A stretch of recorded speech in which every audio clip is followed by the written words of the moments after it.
I chose Wix for my business because of its massive scope for functionality and freedom of creation. Being able to integrate and change and develop at my own pace. I offer a range of products and services. To manage it all from one place is essential. It gave me time back in my day to get going on actual projects. It really just made everything feel more achievable.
Ooh. Oh shit. Okay. I don't know when the music died, but it did at some point. Anyway, hello everyone. Welcome back. Um, how's it going? Yeah. Hopefully y'all doing good. I am doing pretty good. Um, yeah, I'm doing pretty alright, actually. Um, so what are we doing today? Um, we're gonna do we're gonna do some things here and there. I don't know. Okay. It is very clear that I'm yet to find a character to make in Blender. Um, yeah, I don't know.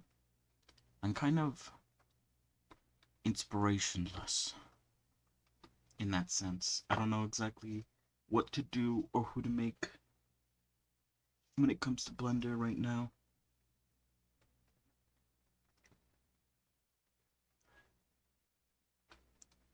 But yeah, I think that's fine. I'll sort of think and try to find something or someone or something. Yeah, I guess. Um, so yeah,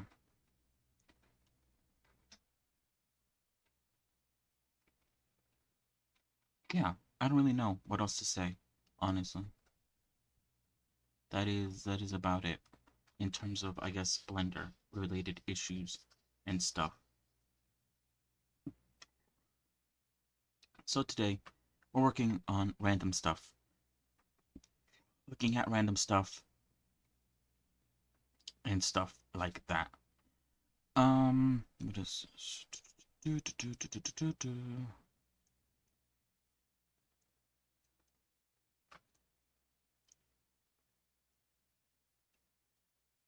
yeah.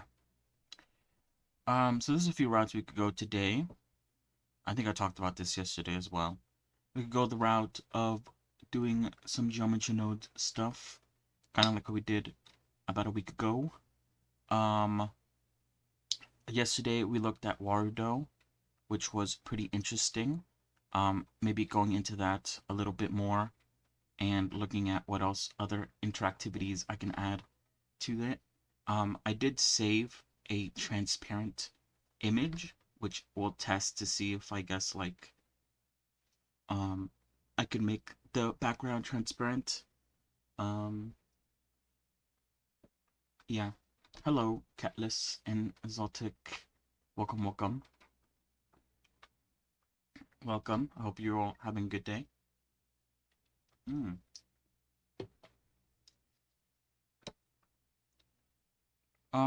So yeah,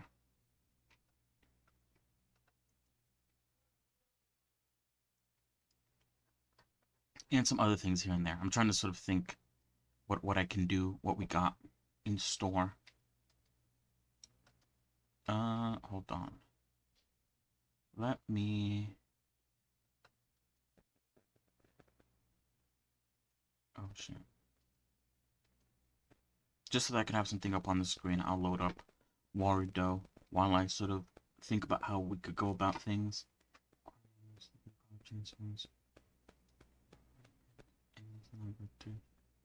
Fair enough. Lurk all you want. It's all good.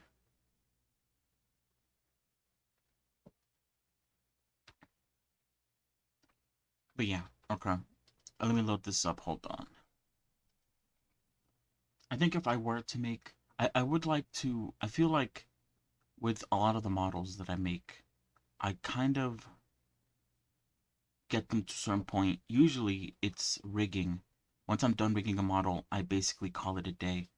But I would like to sort of take a bit of a step forward in all the models that I make in the future and focus a lot on, I guess, like shape keys slash, I guess, like, I don't really know how animations work in terms of, like, I guess, transporting them to, like, Unity um, for things like VR chat or VTubing.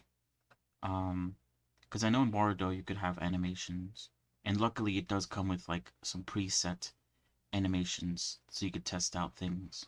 But it made me sort of wonder how exactly one moves an animation from like Blender to something like that. So I might look into that a little bit.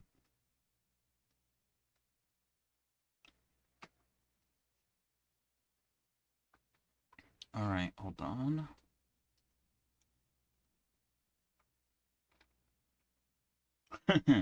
Fair enough. Oh yeah, Unity.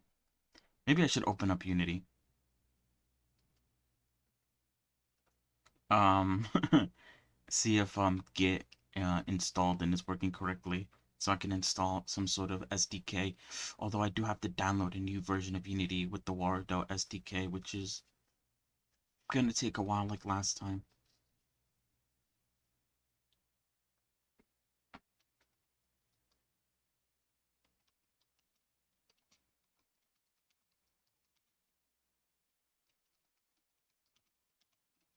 Hold on.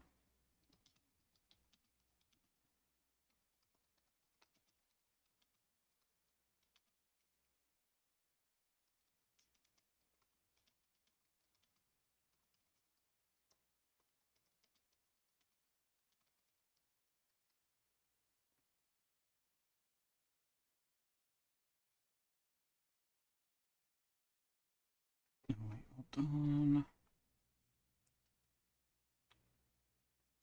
I also do have that one video that goes over, I guess, like making a Twitch bot, a very simple one, that is, using, it was it Unity? I don't remember if it actually used Unity. It might have just used, Visual Studio, or what was it called again? I don't know what it's called.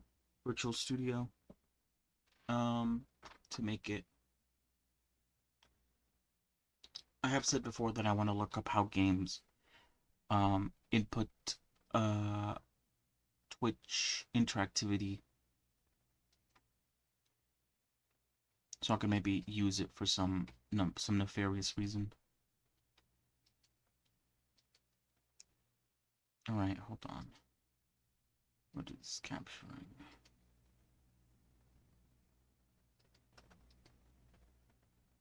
Oh, okay, there we go. You can see it all. Let me pull up that thing. Hold on. Do I have that needed? I do. Okay, good.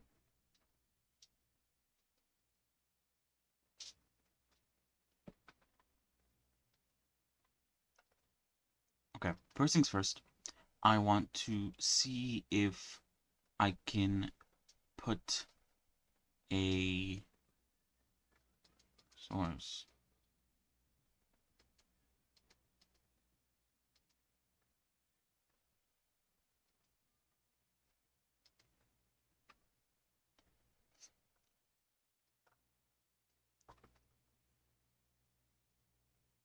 Environment. It uses a .warudo file.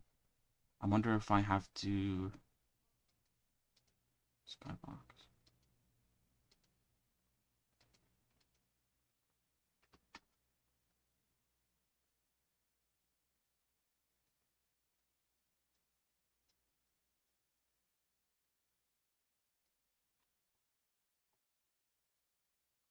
It might not be as simple as me just uploading an image as the environment or the background.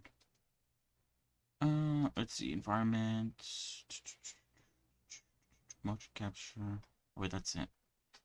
Environment, directional lighting, wind, VRM. This is an environment though, right?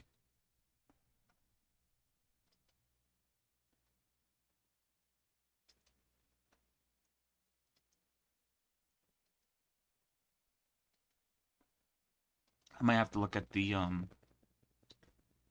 documentation to see exactly how to make an environment. Hold on, I have to close out of this. It's not loading.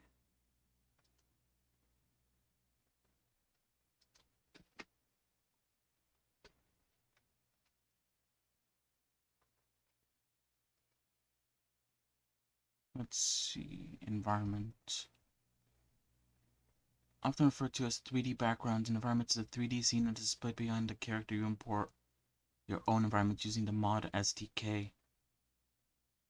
Steam Workshop stuff. Do you think maybe in the Steam Workshop there's something like this? To go to source. I could like maybe find like a one that someone has made already. See if I do like the I guess discover page. It's very interesting.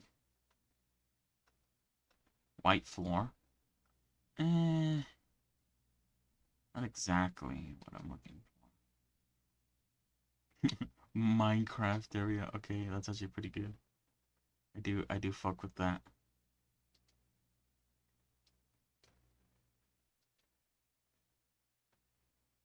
Who is this SLM? They've uploaded a bunch of stuff.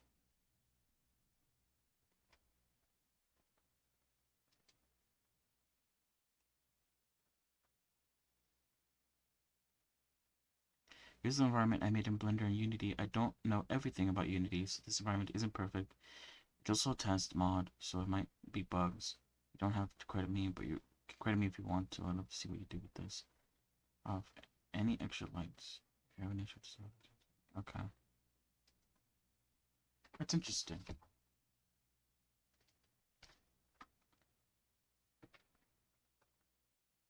I feel like specifically with I guess with both of these, Warudo and Motion Studio, I don't see a lot of like things being done. Maybe I'm not looking at the right places. Um, but I don't see a lot of things being done with them, which kind of tells me like, hey, maybe I should do something cool with it. um, you know, hold on. I'm gonna check.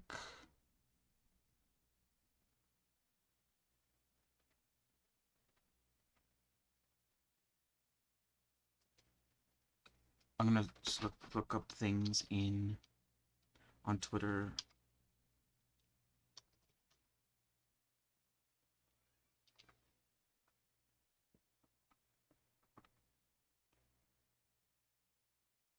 To see if I could find some what other people have worked on.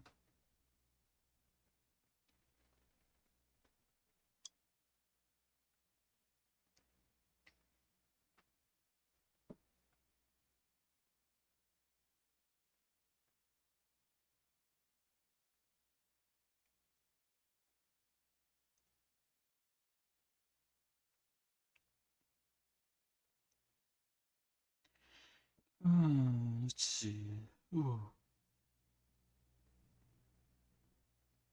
Oh,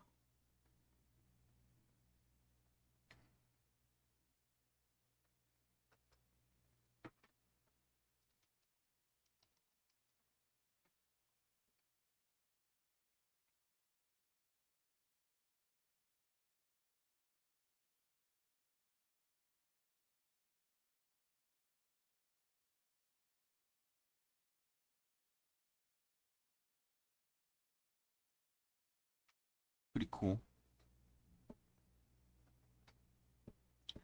Bum bum bum bum bum bum. Sorry. All right, hold on. While I think I should while I work, I am going to quickly look at the Warudo SDK and see exactly which Unity version I need so I could download it now. So I don't have to do it later.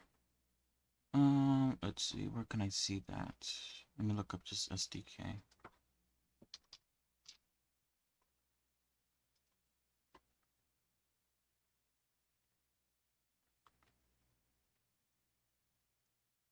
Okay. Unity version 2021.3.18 F1. Um,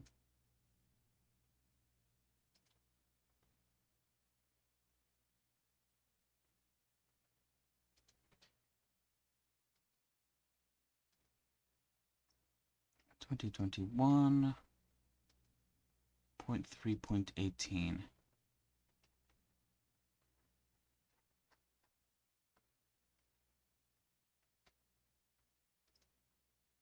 F1.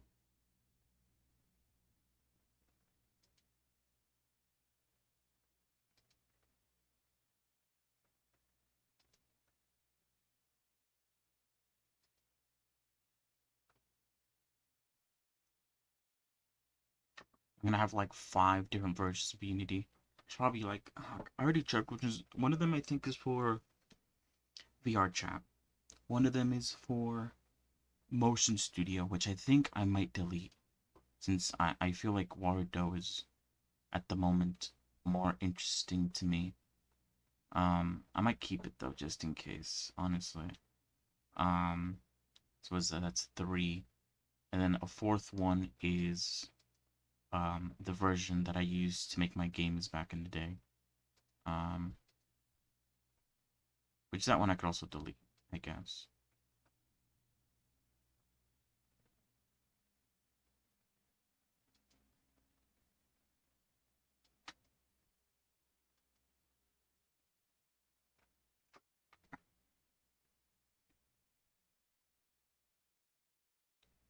All right. Well, that's gonna take some time, so I'll leave that be while I what was I doing again? I was looking at what was I looking at? Oh, I was looking at Twitter to see what people have done with Warudo specifically. Um,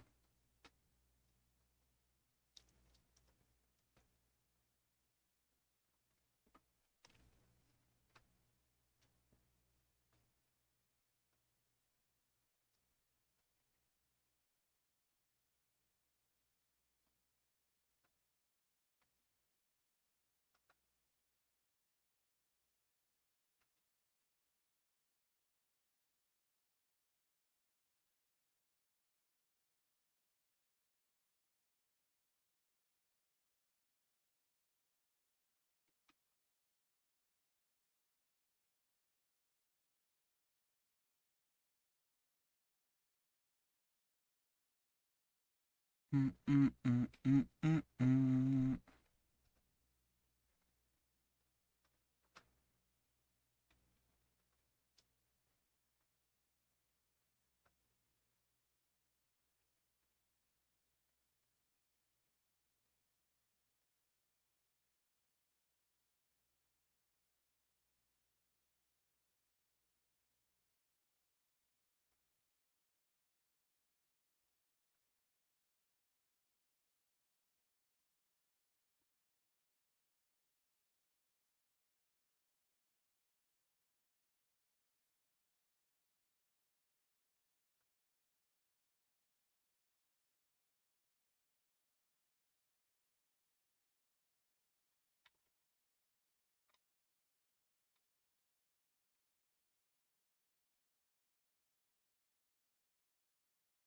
Hmm.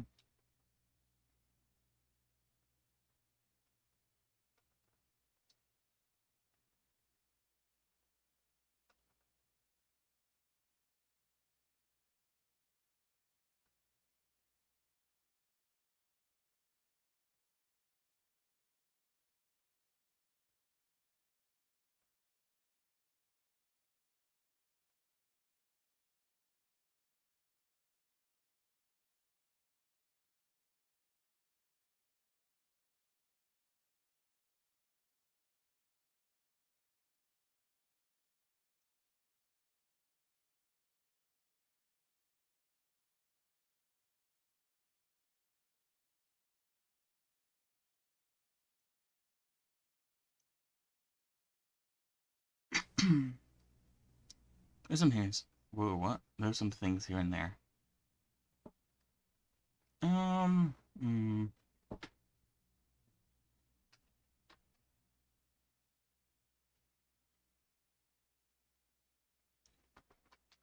Nothing at the moment sticks out to me, I guess. Also, I have so many tabs open. Hold on. I need to close out of some of these things that I don't need anymore.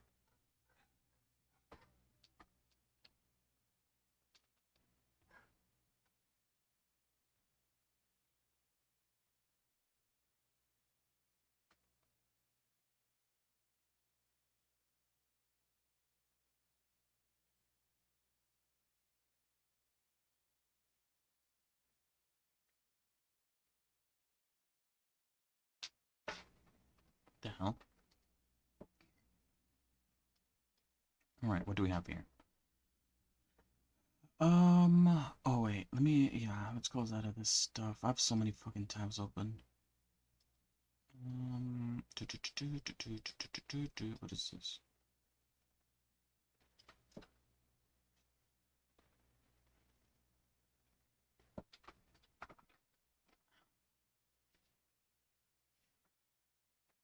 Oh, that.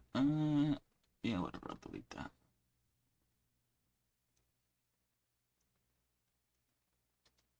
Okay, we could hide that now.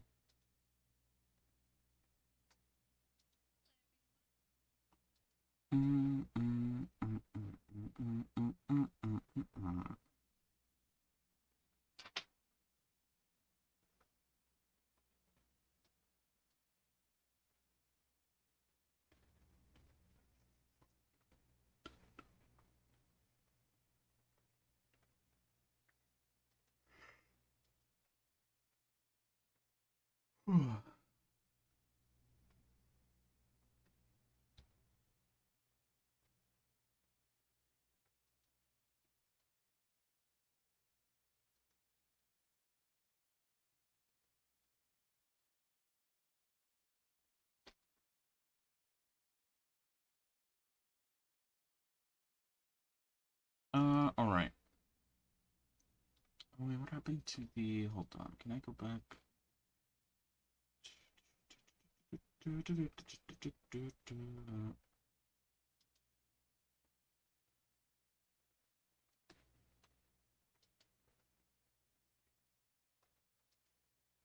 Oh, here it is. Okay.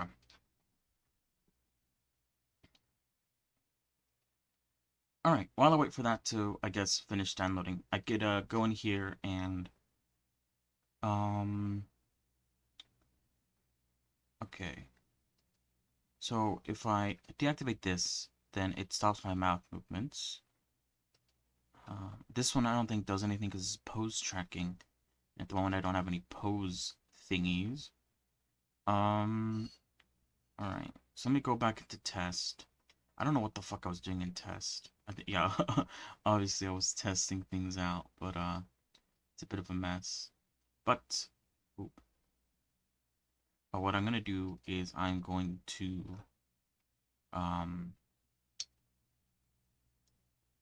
get away. Do set up the simpler, I guess, sort of voice tracking that that Catless found yesterday for me very nicely. Wait, how do I do this? Oh, there we go. I'm just gonna delete all of this stuff. I don't think I did anything with it, so I don't think it really matters too much if I delete all of it. And I'll rename this into, like, I guess, like, if it works correctly, I'll rename this to mouth tracking something.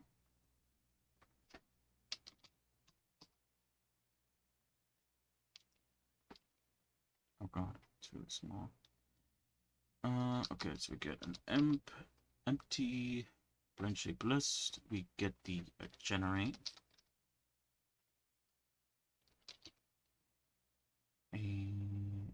Where's limp sync animation?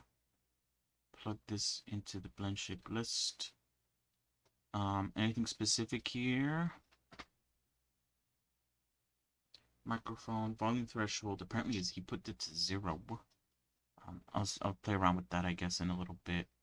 Calibrate. I did do a calibrate, although I don't know if it's saved.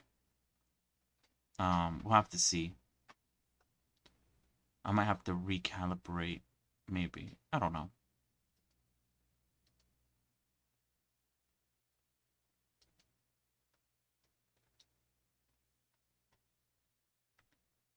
Alright, this gets plugged into set tracking blend shapes.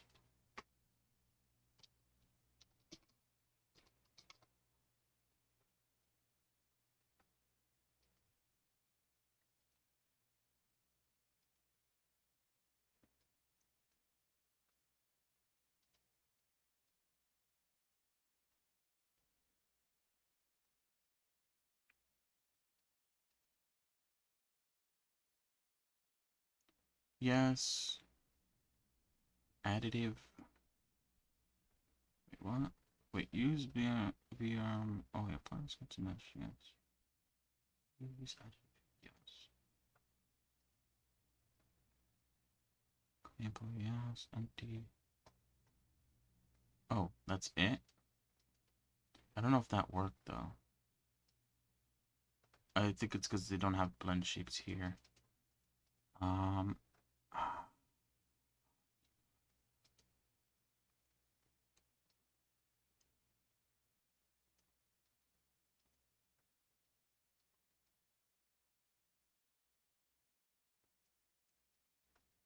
I guess I have to input my blend shapes.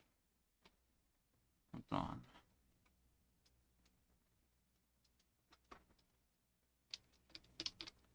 It doesn't have like a drop down menu, so I assume I have to actually like manually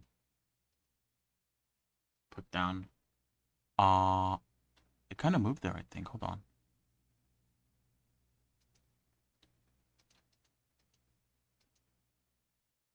I have to manually put the names of each blend shape.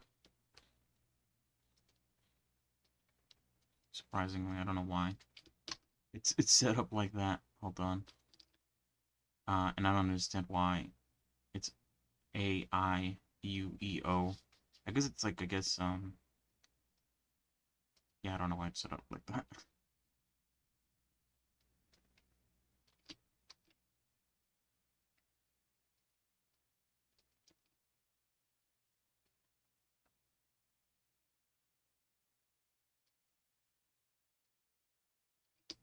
Bum bum bum bum bum bum bum bum.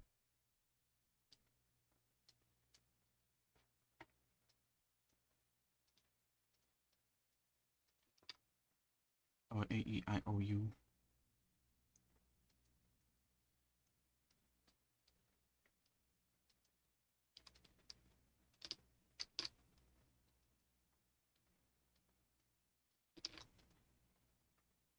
All right. So it seems like it is now working. Yeah.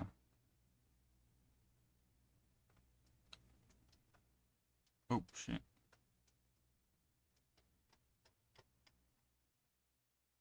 All right. Fair enough. That was actually all right. I think the only issue, I guess, there is that I have to like manually plug in, or I guess put the names of the shape keys. I can't just have like a drop down menu of the shape keys that are attached to my character, and I guess choose from that list. I guess, yeah, if I knew it was that it worked like that, then I probably would have gotten it sooner. But, yeah. I don't think it's calibrated very well, but I think it's fine. I just wanted to see if it worked, and it does. So if I wanted to set it up correctly for it to work nicely, then I could just calibrate it and everything would be fine. Alright. So, what else can I do with Warudo? Let me rename this actually. Hold on. This is going to be the lip sync.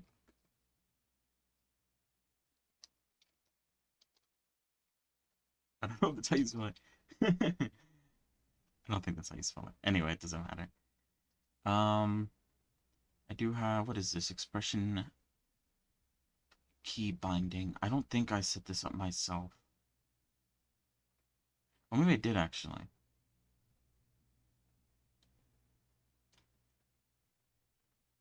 I don't know. Anyway, it doesn't matter. Oh shit.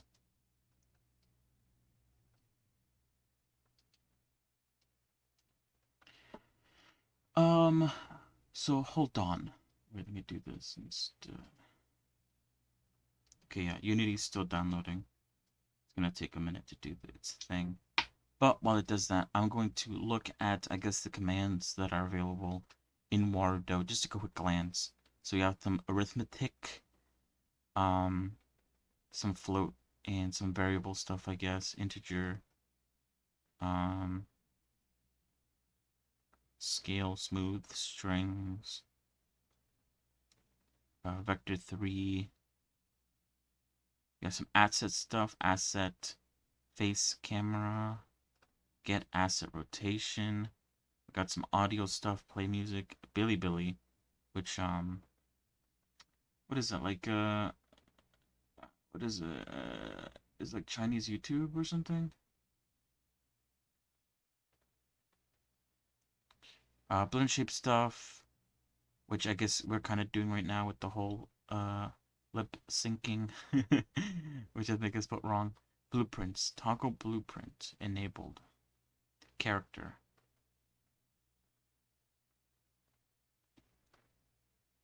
Some character stuff here. Cinematography. This is like all camera stuff, I guess. Data. Select data. Some debug stuff, log messages and stuff like that. For testing, events. If is keystroke pressed, on disable, on enabled, on fix update, on keystroke passed, on update, on post late update, on late update. External integration on web socket action. I need to look into web sockets. I heard something about them and how they're used a little bit. I don't know much about them though, if I'm being honest.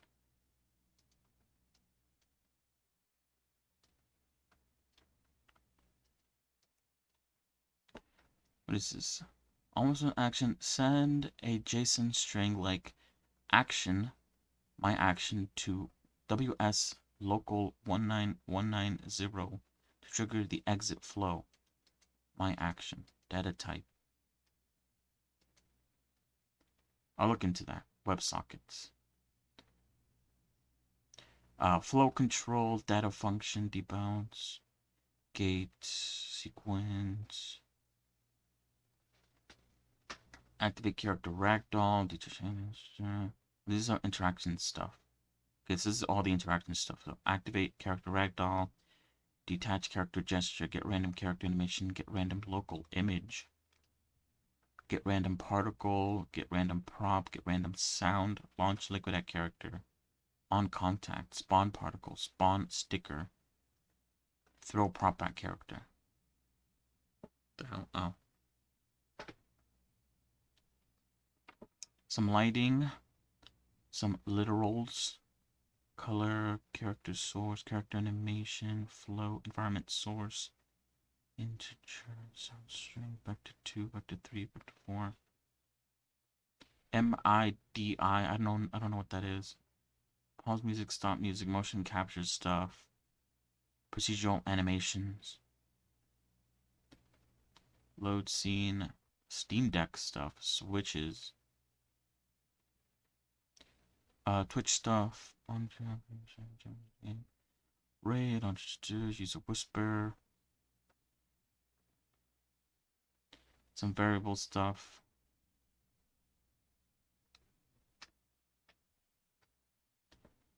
And then some YouTube stuff, obviously. Okay.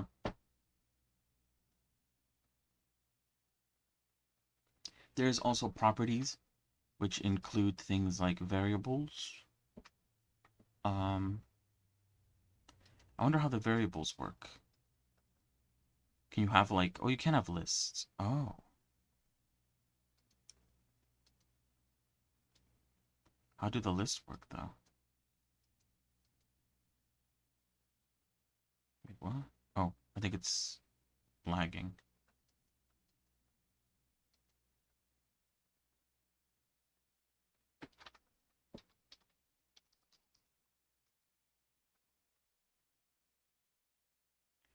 Hmm.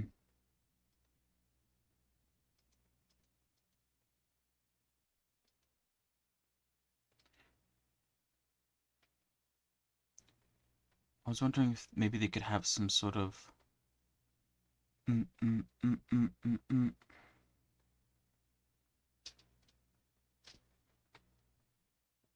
I guess you have to set it up yourself. I was gonna thinking of um, multiple variable list, like a string and an integer list. But I guess you could just set that up yourself.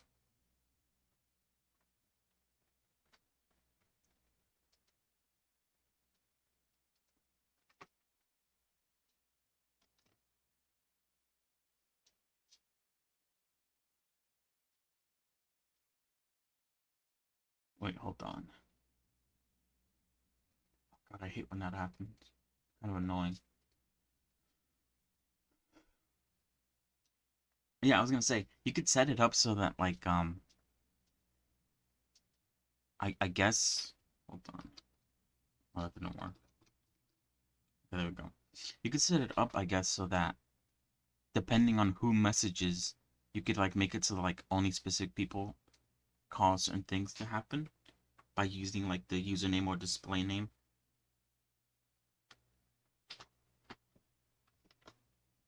Oh, Unity setup is complete apparently. Um, apparently.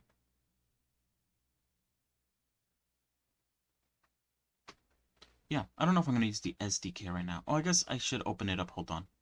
Um, so that I can download the Wardo SDK onto it and see if Git works, if I installed it correctly, see if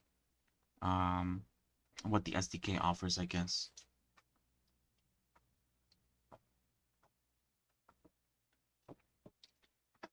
And so I could follow the tutorials that mention the SDK and I could sort of follow along a little bit, maybe.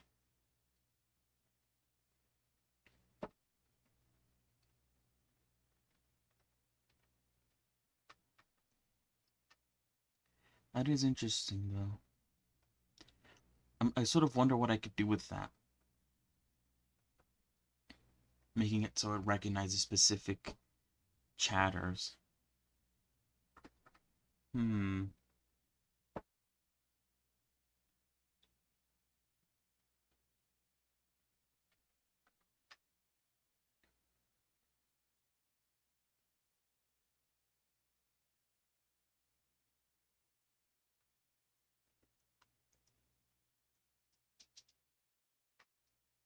I guess I could set up an interaction and test it out. Makes me question, what could I do with that? I wonder. I do need to look up what. Oh, let me do that while I wait for Unity Hub to load. Let me look up webhooks and how to use them.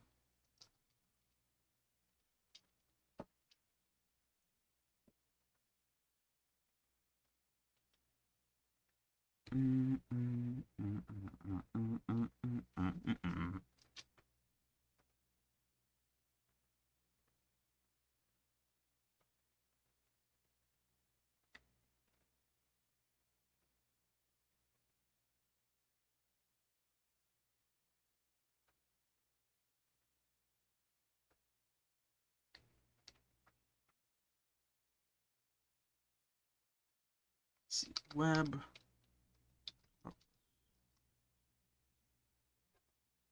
Webhooks are automated messages sent from apps when something happens. They have a message or payload and are sent to a unique URL, essentially the app's phone number or address. Webhooks are almost always faster than polling and require less work on your end. They're much like SMS notifications. So this little diagram shows. I can't really see what it's showing me, honestly. Event triggered, request with payload, event processing. Or the webhook. Wait, okay. Example of a simple webhook design. Oh, so wait, I opened up Unity and it didn't work. Hold on. Let me try that again. I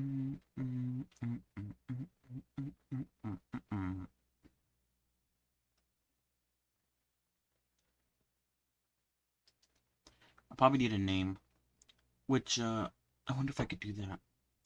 Name the versions so I could label them. So I know which one I use for which thingy.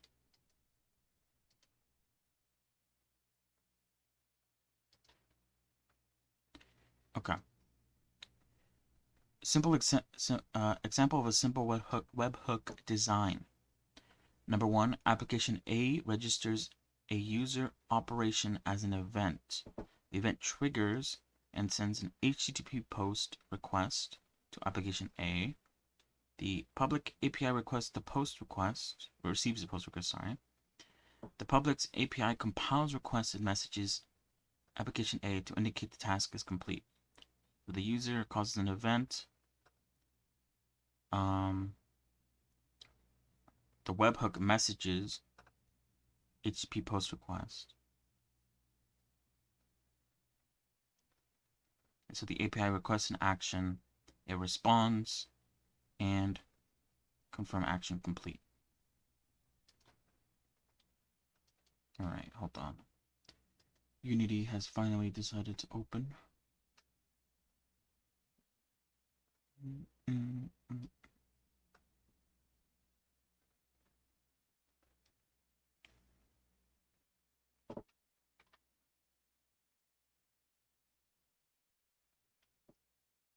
Probably need to look for the correct Unity version.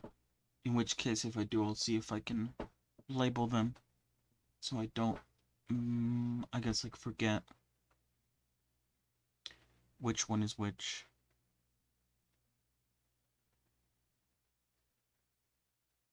But yeah, like I said, I'm still brainstorming on who to make. I still don't know who I'm making next. God damn it. I think it's having the same issue I had last time, where every time I opened up Unity Hub, it has a critical error and then immediately crashes. I don't know why it happened before. And I don't know what I did to fix it.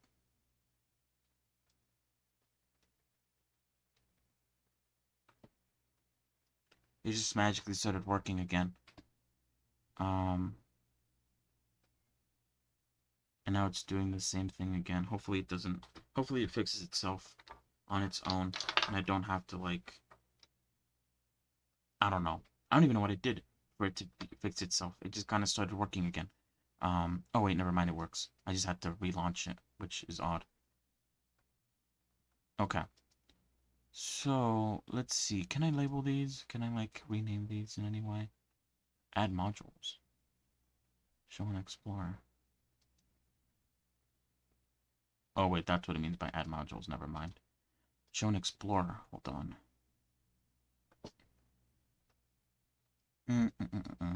Okay.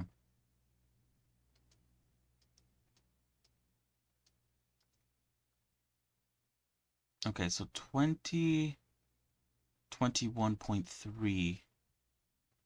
Or that isn't on here. Oh, hold on.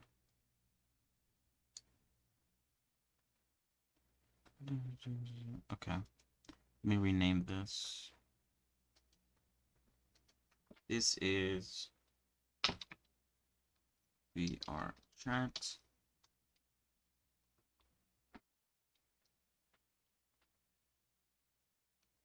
Okay.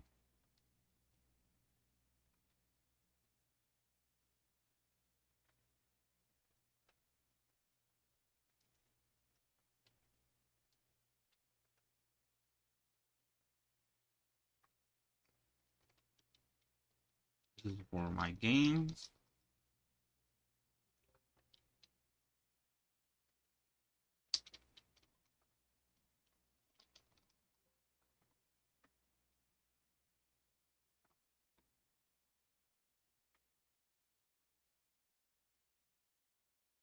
Oh, apparently I can't rename it. Okay, I won't rename it right now. And then I have a 20... Oh, wait. I could probably delete that one. Didn't I delete that one? Hold on. Oh, I guess I didn't. Let me delete this one.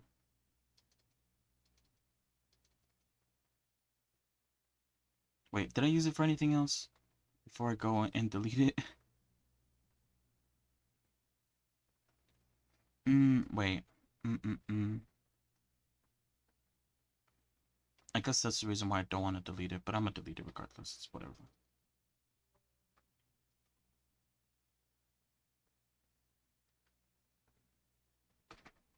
Yep.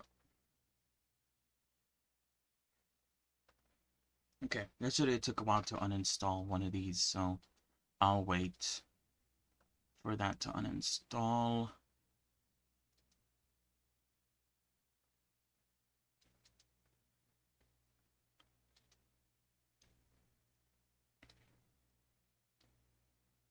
Then we have Unity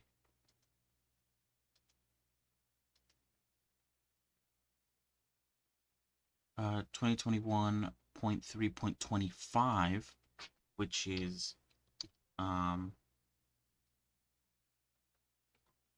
Motion Studio, which I don't think it's gonna let me rename it. Oh, it did. Okay, good.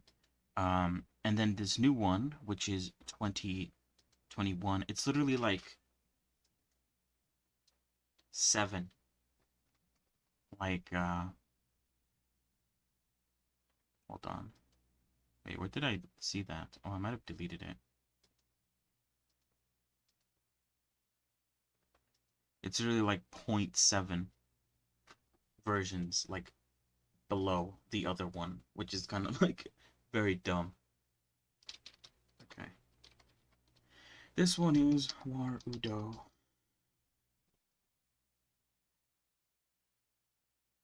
Okay, I can't rename that one.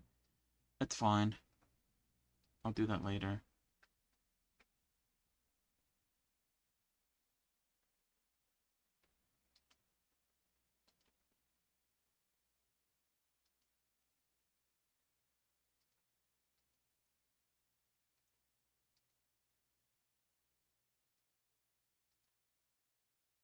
Alright, it is now here. Let me start a new project with it now.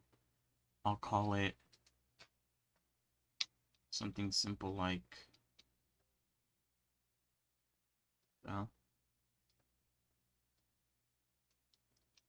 War Udo test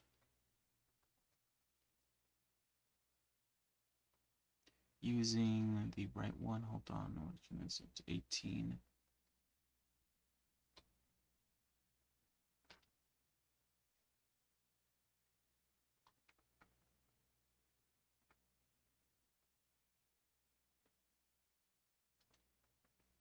Alright, the project is being created.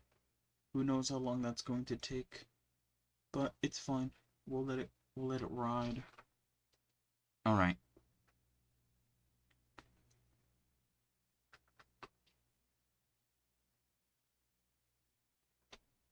So I have a bunch of things going on right now.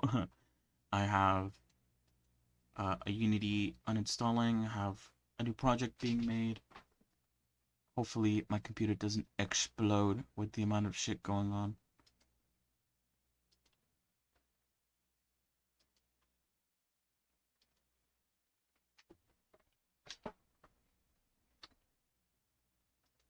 Mm, mm, mm, mm, mm, mm, mm, mm, mm, mm. Webhooks versus API. When a bit fires, a webhook calls the API or another software. In this, a push event, a webhook tells another application that something happened. An API call is made to either perform a task or check a status with either command to create, update, or delete, or possibly query/read command. Example: simple application might be a user interface on top of a database, enabling customer service to do creates and updates with an API. Other programmers could change the value automatically, skipping human entry. In this example, webhooks would do the opposite, firing when a human made a change to notify other systems. This could eliminate dual entry as the user makes a change in one place and webhook updates other systems. Alright. How do I set one up though? Or how do I exactly do I use this? I guess is what I'm asking.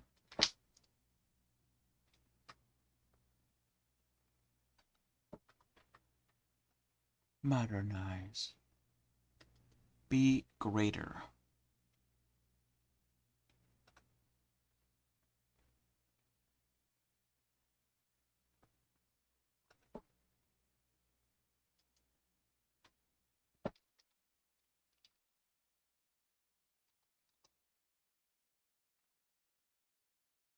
With webhooks, what?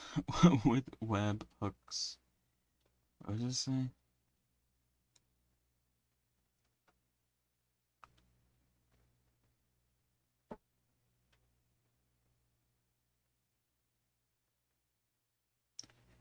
Three-step process. Get the webhook URL from the application you want to send data to.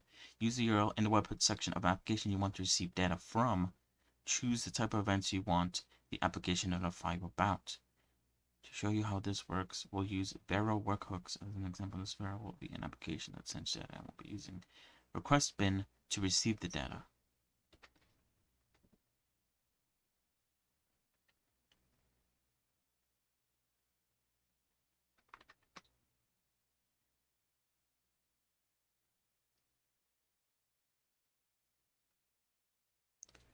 You want to be notified about, in this case, I want to be notified when an email bounces, when a user unsubscribes, when a user converts. Click Test URL button. Return to the request bin and click on the New Post option to see the information that Vero sent from the test. With request bin, you can see everything that Vero sent through the webhook URL. For a real event, this data would be used by the receiving application. Okay, so I could use apparently request bin to do this. I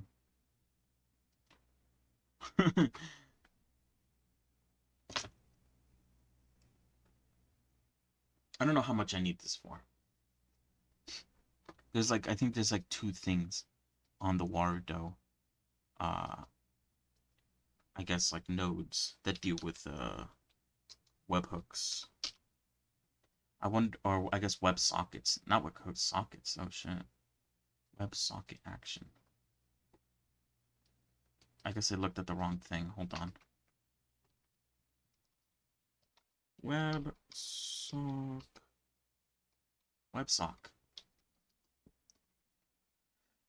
WebSockets is a computer communication protocol providing simultaneous two-way communication channels over a single transmission control protocol (TPC) connection. Okay.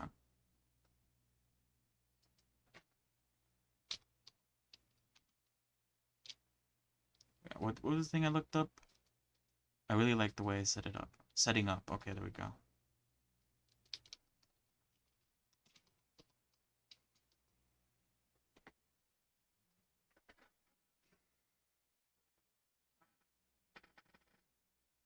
So use JS, JavaScript, I believe.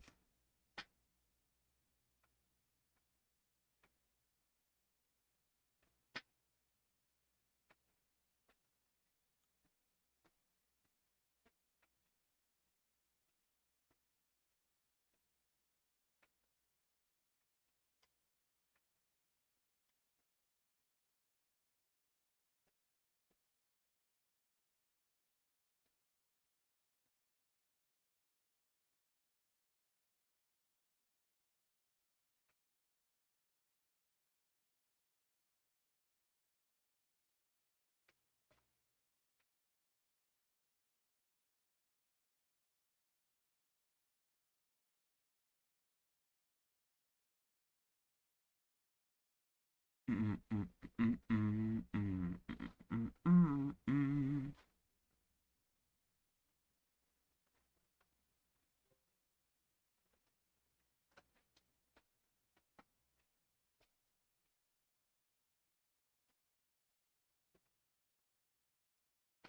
right. Hold on. What is this? Unity assist removed from your computer. Okay, good. Fantastic. It's been removed.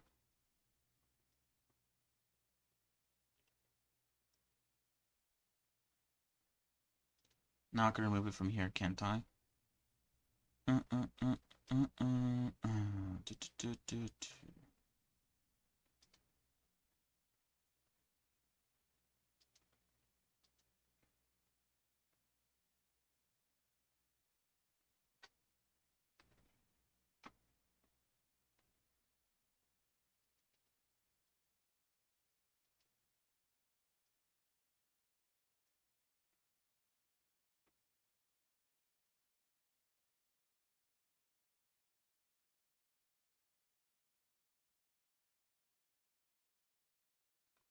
Hold on.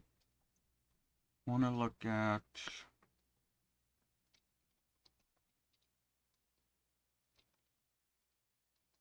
What the hell? Oh, that's not what I want. Wait, what is it called? Like,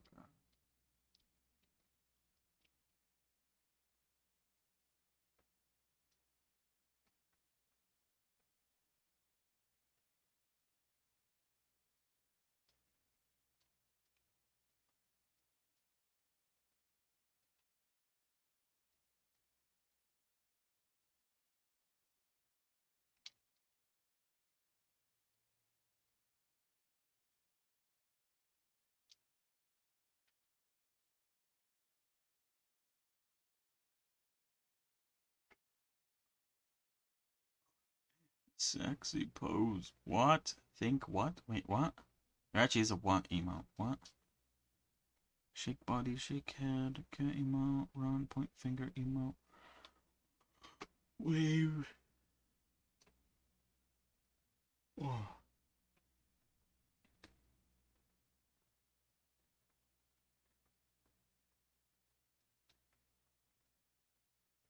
What are these though? Female standing. Where are all these strings?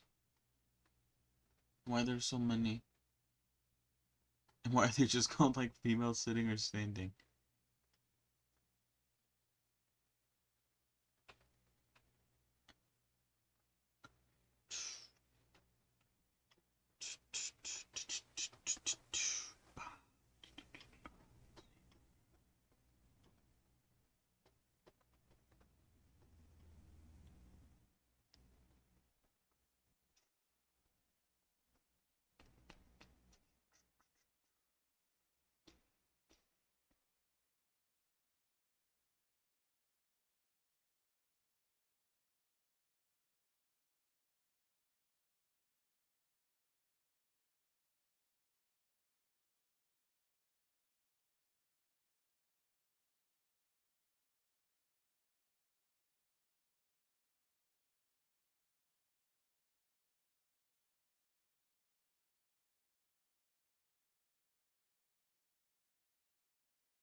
Alright. Never mind. I was looking for something. But I don't see. Oh shit. I didn't mean to do that. Okay, Unity's still loading up. It's gonna take a while for it to do that.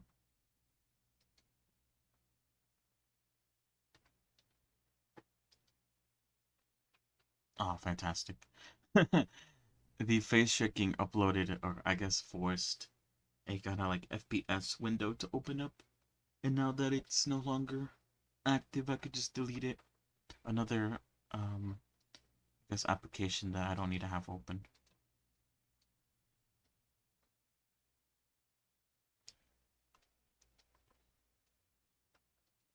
Never mind, it immediately opened up. Why? I thought I got rid of you. And here you are. Coming back. So annoying.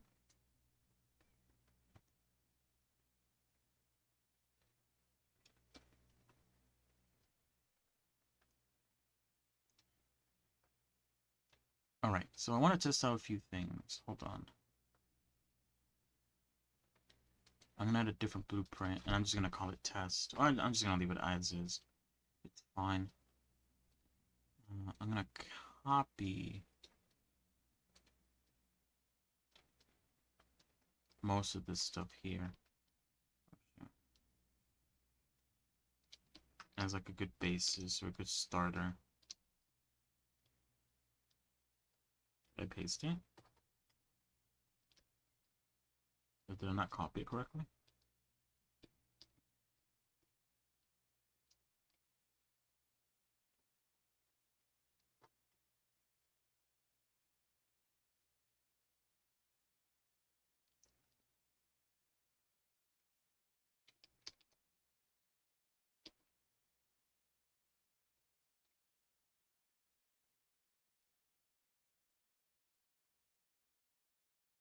I guess I could just duplicate the blueprint. Let's do that. Instead of trying to copy it over, I could just duplicate it. Alright, let me delete a bunch of this stuff here. Whoops.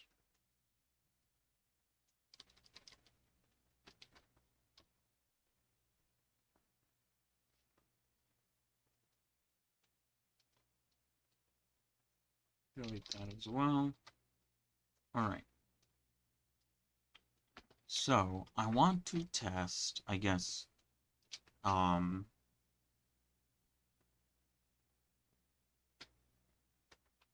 want to test something out. I want to see if I can make it so that, like, it needs to be, like, a certain person to type something in, for it to, I don't need that, hold on, for it to work.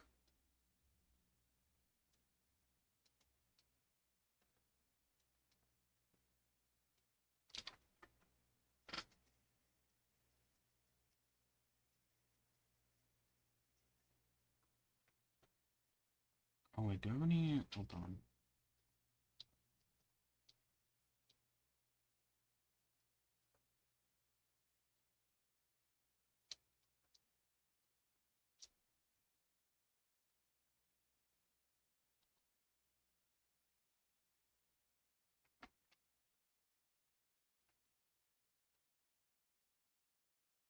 Little monkey.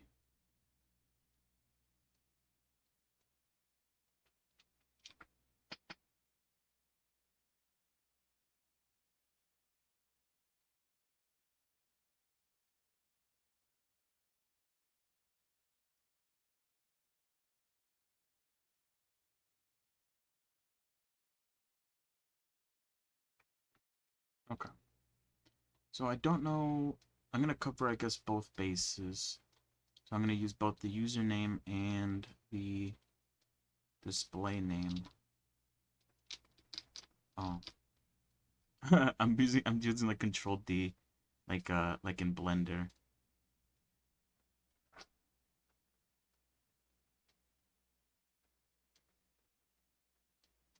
And it's not working. What?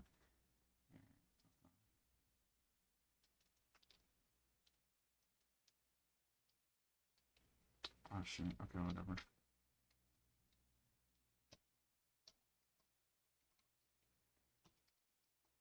Alright.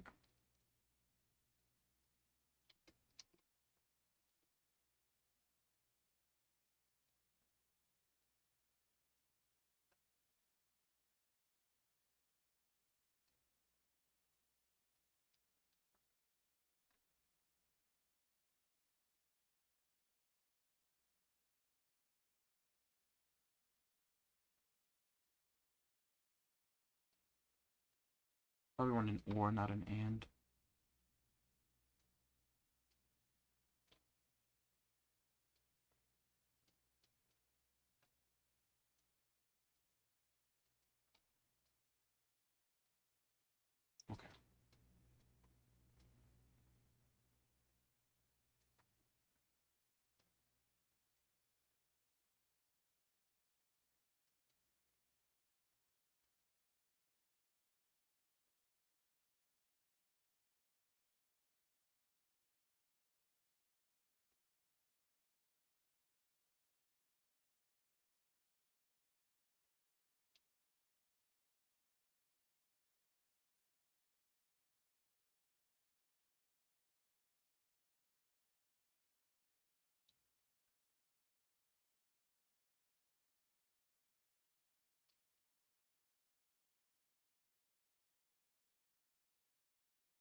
Alright, so if I type, did that work? Wait. Oh shit, what would do? Oh fuck, what the hell? What did I go underneath? That was weird.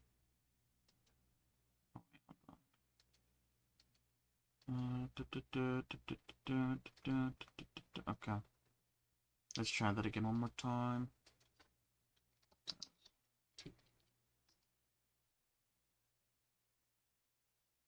Okay, it's like lagging whenever I do a test. That's pretty funny.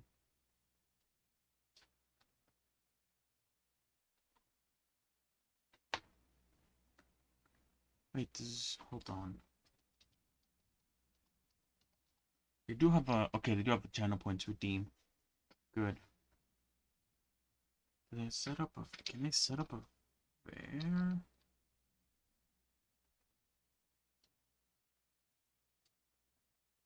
Oh, I can set up one. Oh, sick. Okay. Hmm. Tickling my brain, I guess, on things. Sadly, I can't test a lot of this stuff, but I'll see what I can do.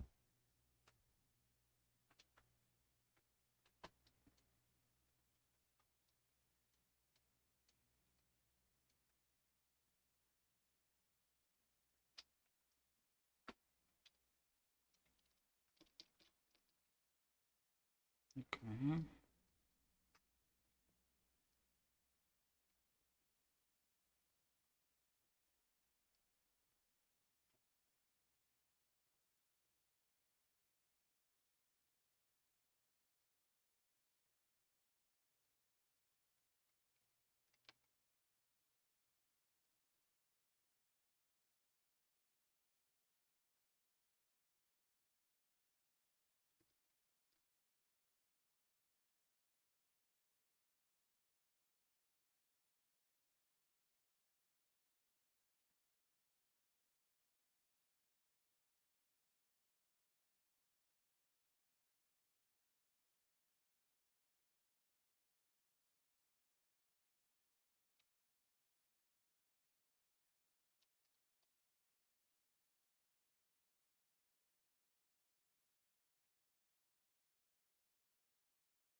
Oh wait, does each blueprint have its own set of variables?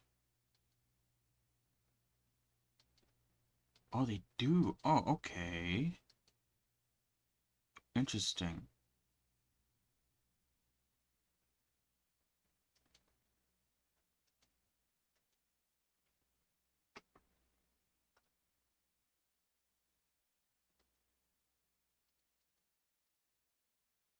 That's not what I want.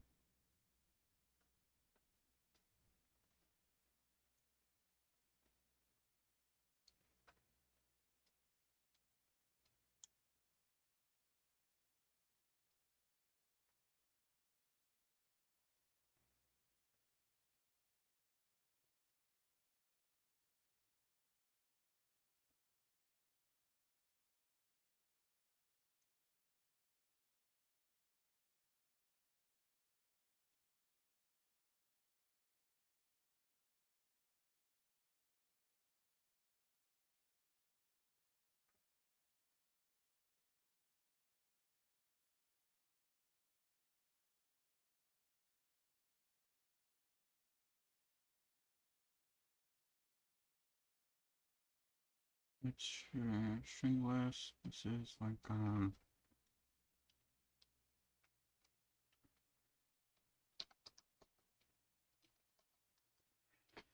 this part. Uh, uh, uh, uh, uh, uh, uh, uh, uh.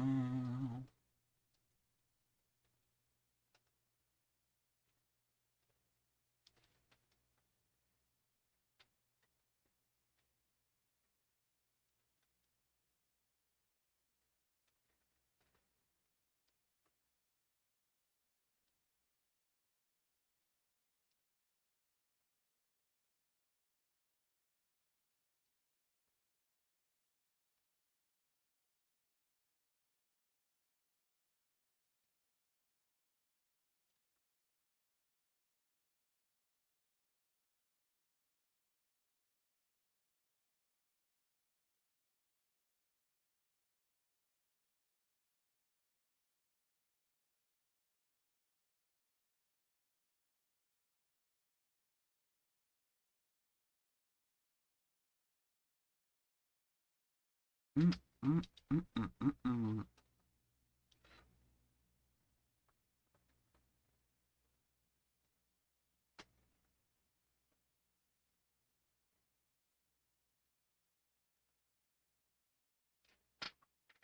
Alright, wait, what am I doing again?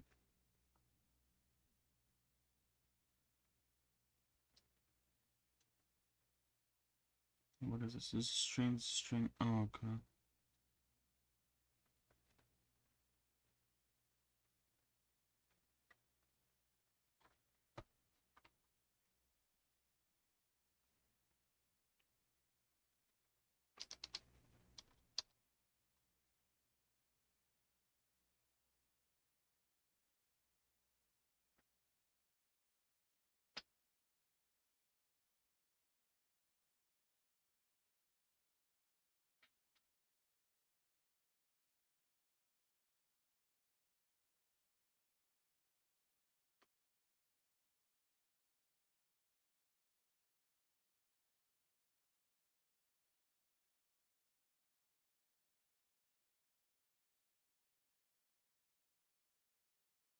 Oh, probably this one, honestly. List empty. Boolean list add element. Oh, wait, probably not Boolean. Hold on. Let's look for like string add element. So list add element. There's one.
It's spelled integer wrong. Int integer. Let's see. It's equal. It's greater than.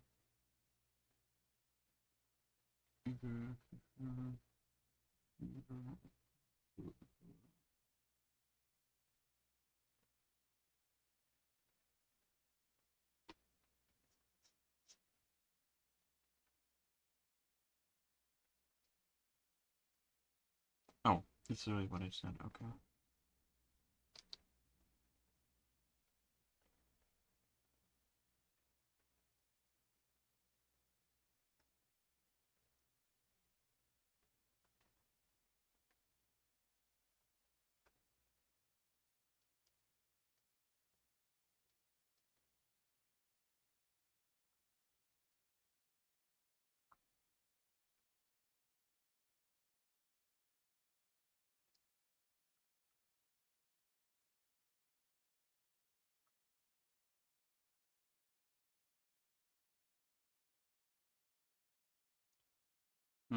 How am I doing this? I don't know. I know Unity opened up. with a few errors, it seems. Let's see what kind of errors it opened up with. Or actually, it's kind of loading some other stuff now that I clicked on it. Oh shit. Again, I didn't mean to do that.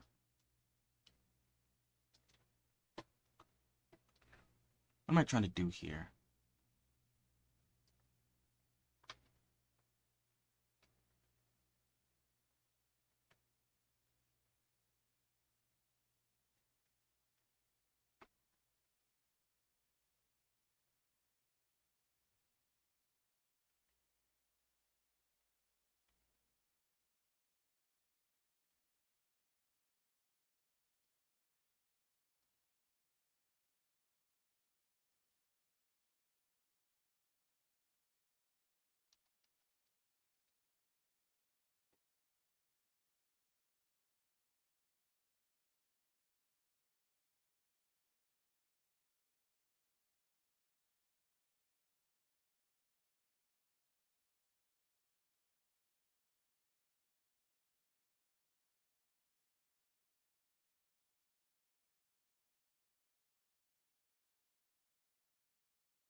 Okay. How about test?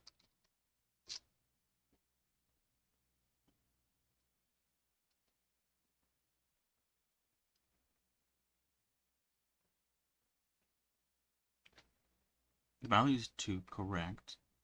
Didn't add that though.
It worked. Multi-trigger? I don't know. I did set something up so that if you specifically chatted, it sent uh a monkey of larger scale at me. So I guess that works. Thanks for helping me test that out.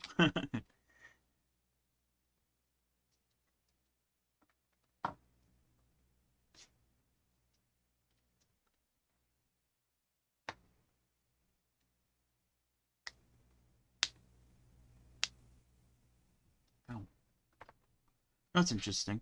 I can make it so that, I guess, so specific chatters cause specific interactions to happen.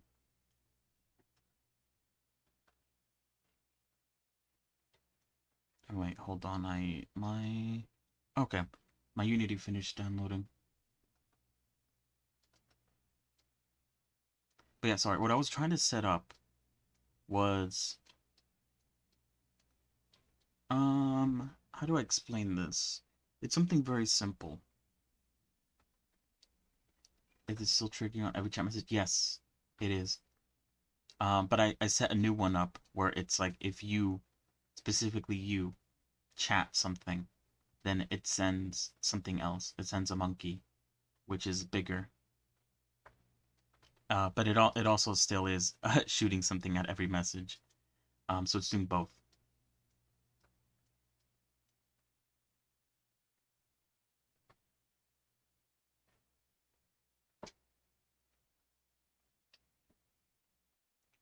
So yeah.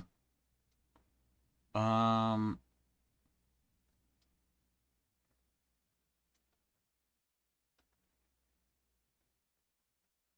So basically, what I was trying to do was I was trying to make it so that if someone, I guess I was gonna make it me. Yeah. um, if I were to type the word test, then it would make it so that the next two messages I send will like cause a specific item to launch at me, kind of thing. I wanted to see if I could make something like that happen. Um, and that would require me storing, I guess, like the username of the person who sent it, um, and also the amount of times for like the next two messages it would be affected by this effect.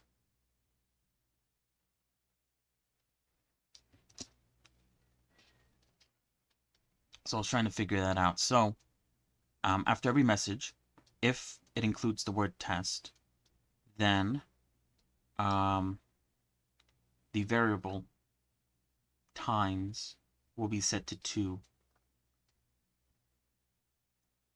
And then I was going to make another one afterward that, like, if the person who said test the first time writes a new message, then it will cause something to happen, and then it will decrease the amount of the value of times until it hits 0.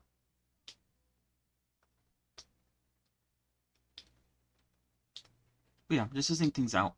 I can only use messages, but this is something that I guess would be available, or I guess set up as a what was it called again?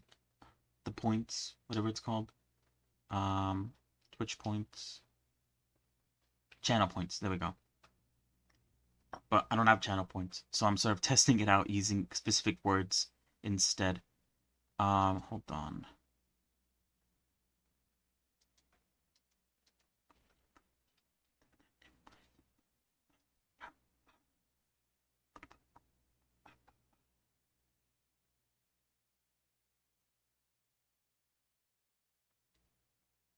Does it have? Wait, hold on. Where is August? Oh no, it is here. Did this show up? Hold on.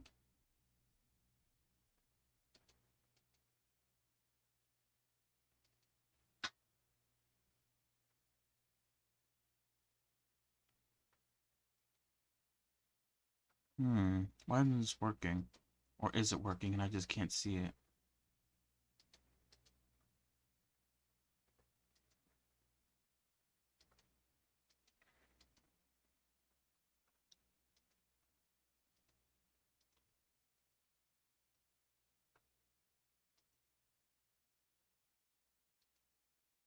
Alright, I'll just leave it like that for now.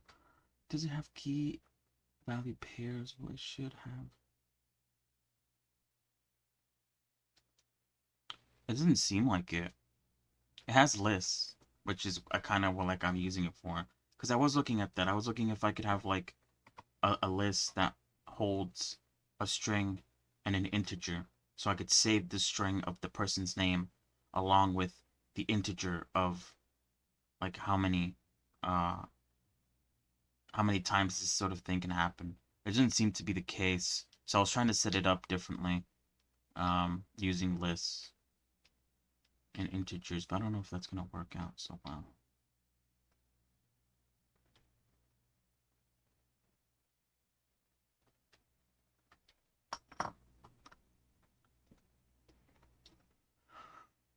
Oh wait, sorry, let me.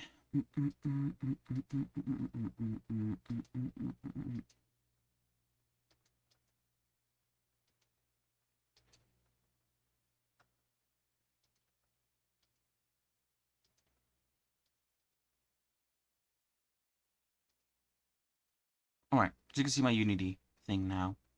Hold on.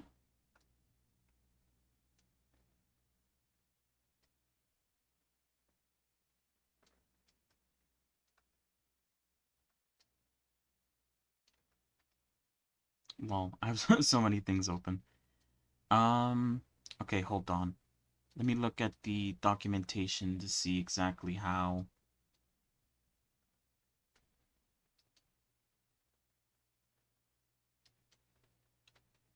Unity is. or not Unity, sorry, the Wardo SDK is installed. Okay, so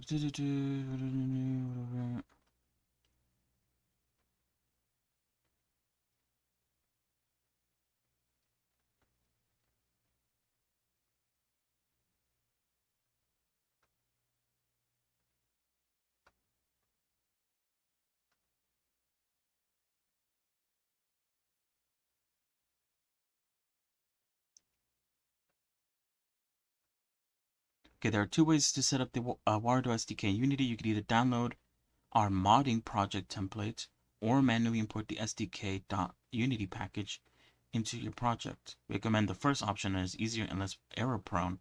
Second option is more suitable for updating an existing modding project. Okay, I guess I have to do the second manual. Manual installation. You should only use this option if you're updating an existing modding project, or in the very rare case, the project doesn't work for you. After opening up the Unity project, open the project's manifest.json file on the Unity project. No, it's not available in the Unity editor. Oh, I probably should do the first one then. Okay. Download the following project and extract the contents anywhere. Say, okay, whatever. In Unity Hub, click Add, select the mod project folder. Then wait for Unity to launch the project, then open the mod project for the first time. Unity can take 5 to 7 minutes to set up a project. Check the console for any errors. If there are none, you are all set. Go ahead and create your first mod. See errors in the console. Try clicking clear to see if these errors can be removed. You can still have. Oh, please shut to Discord. Okay. So apparently I did it wrong. I don't actually have to like with Motion Studio, I wasn't supposed to go in and go into Package Manager and install a package. I was supposed to uh they give you like a project zip file, and you're supposed to open Unity with the zip file, or I guess the file itself, not actually the zip file itself. And I guess the SDK is inside of that file or something. I don't really know. I'm gonna do it right now. Hold on. Probably should have read ahead to check that. But it's fine. It might take a little while to sort of, I guess, add and load up this project. But while that loads up, I could just continue fluffing about in Wardo.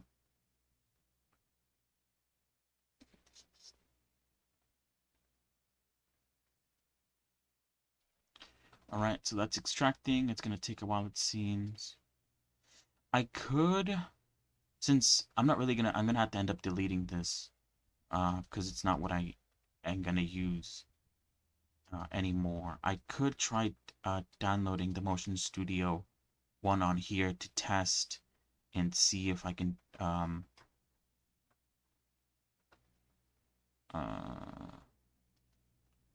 yeah, test to see if my Git works. So hold on, let me get the URL real quick. Go download Git URL, paste it, add. It seems to be working. I don't remember if this happened yesterday. I think I got an error as soon as I tried to post the Git URL. So I think it is working. It is different. Something is happening.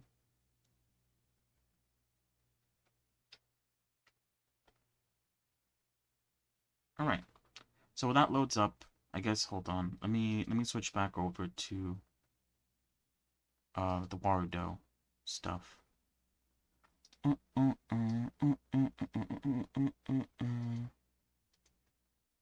This one? Ah, there we go. Perfect. Okay, yeah. That's what I was doing.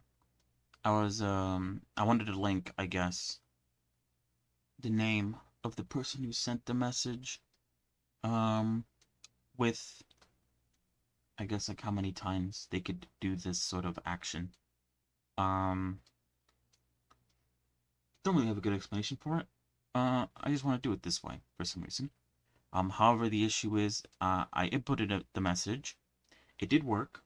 It did change the variable value to 2, which is what I set it up to be. However, it did not update the list of strings which would contain my name. So I feel like it has to be attached to one of these set, like one of these that has like an exit, I think. Um,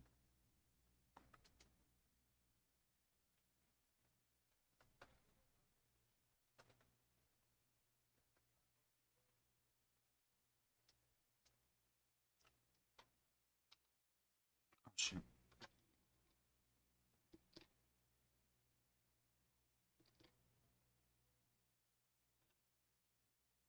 Accidentally, there's no back apparently.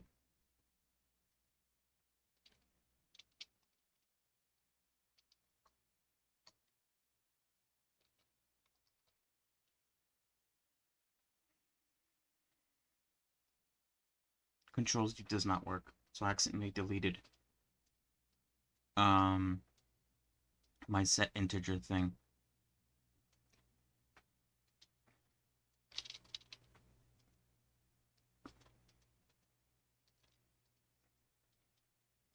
That could be very bad. I have to be careful with that.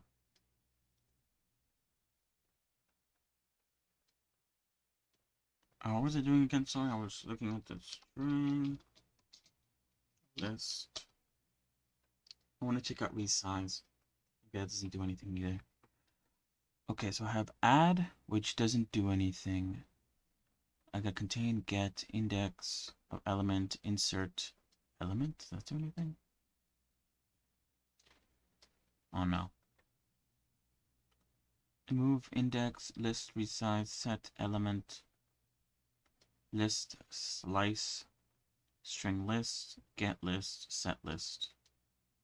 Oh, probably this one. Set string list variable.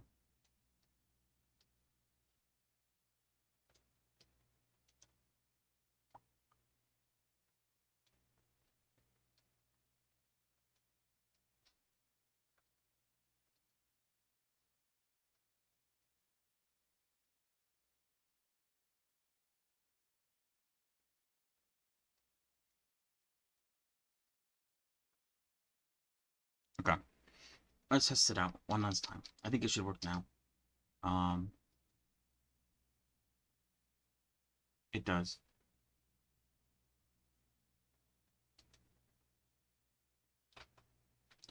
The issue now is if someone else types a message, will I still be in the variable? Oh, wait, hold on. I think the Motion Studio SDK finished downloading.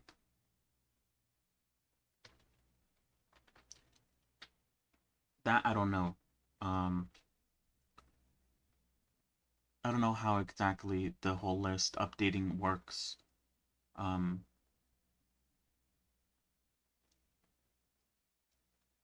If it just updates automatically, or if I have to sort of like, how do I explain this? I don't know. Will it create a brand new list when it adds an element to the list, or will it add to the list like I guess you would expect it to?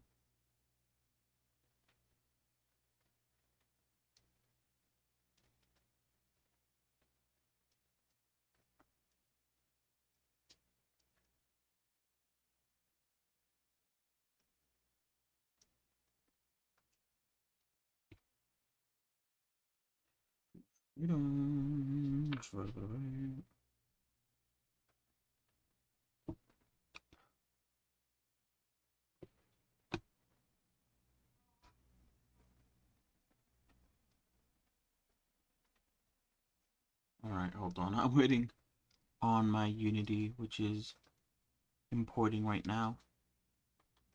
Alright.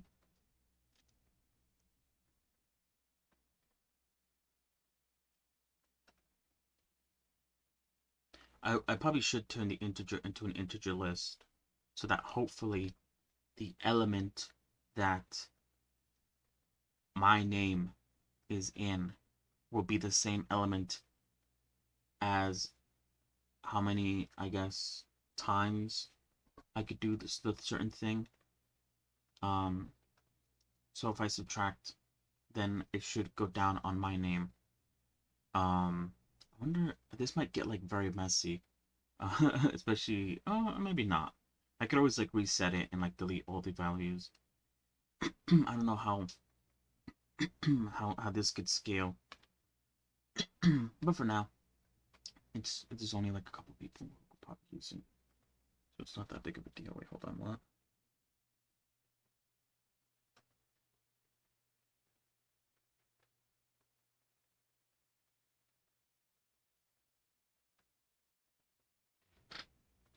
Oh, I need to do something.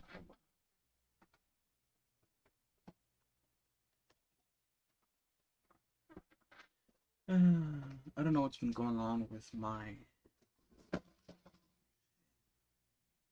charger.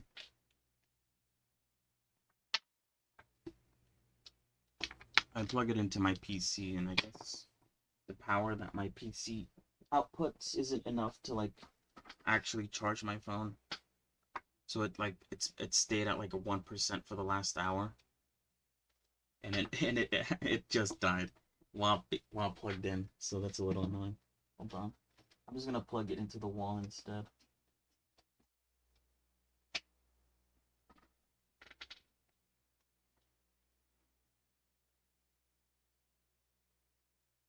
All right, did this finish extracting? Yes, it did. Okay, perfect. Unity is still loading apparently. All right, let me open up the Unity hub so I could add this this Warudo project into it and start opening that up. It does look though like the Motion SDK did download correctly, so Git did in fact install correctly, which is nice. Thank you for that.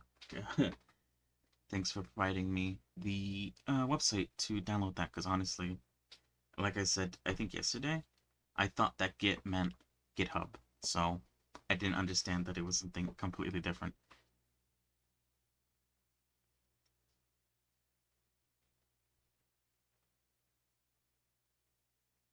I think I have to wait until... Oh, okay, no, never mind.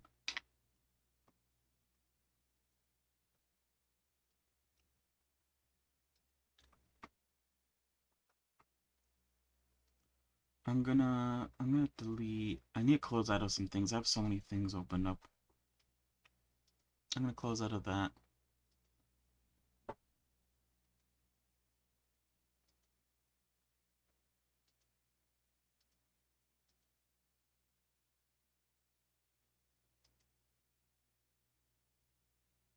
Okay. I am now launching up the Warudo SDK. Hopefully... Oh, shit, I got some errors on the Unity. Not the Unity, the Motion Studio stuff. What does it say? Multiple scripted importers are targeted the GLB.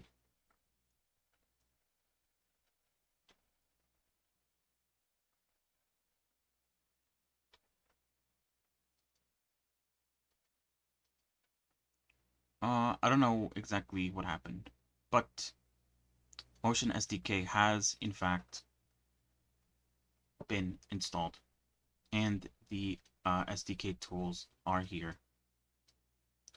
I think it's... Wait, hold on. What the hell?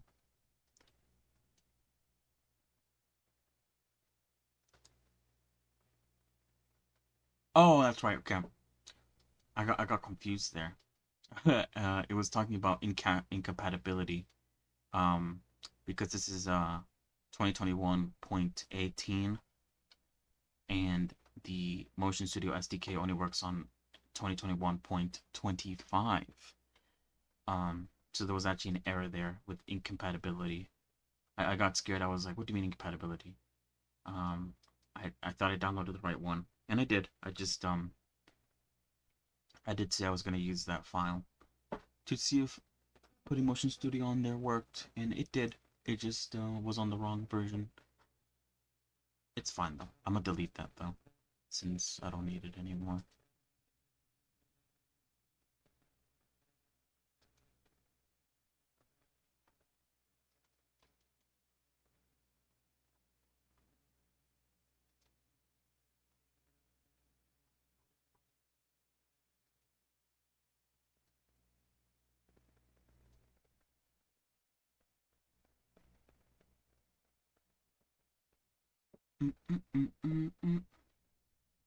Anyway, so now it works.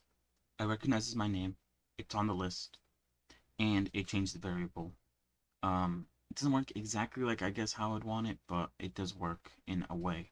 So now I'm gonna test out if I can make it so that after every message, the variable will be subtracted by 1, and once it hits 0, then it will stop doing the thing that I'm going to tell it to do.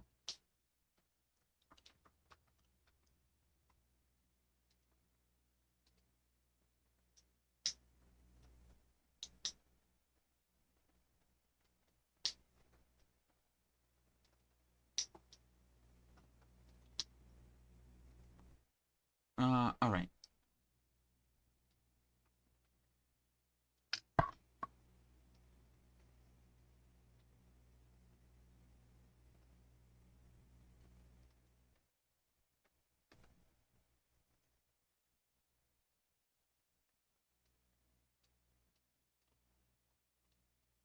Okay.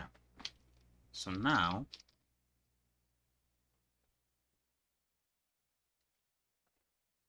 I don't... Oh, what the hell?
If... Oh, wait, what?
I'm gonna make this bigger. I wonder how that looks on the OBS screen. Oh, it's fine, I think. Okay, so if I send a service message and my username is on the list, that is true.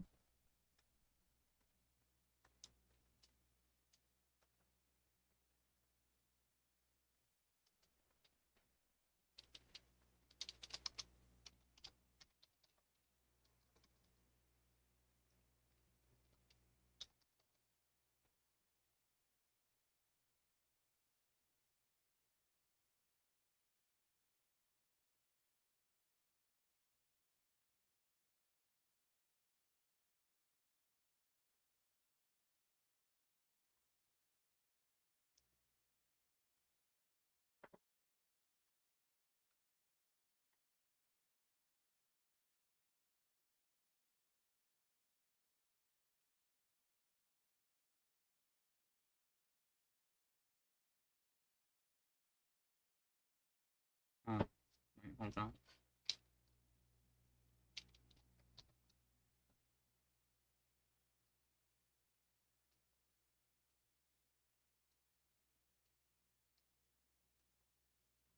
Okay, so if it's true, there we go. If it's true, then subtract times. Or should I do that afterward? I think I should do that afterward. By 1.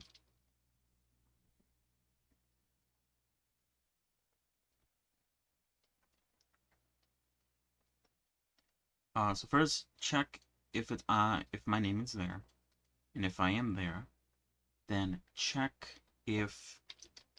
Oh, shit. Okay, that worked. Then I want you to check if.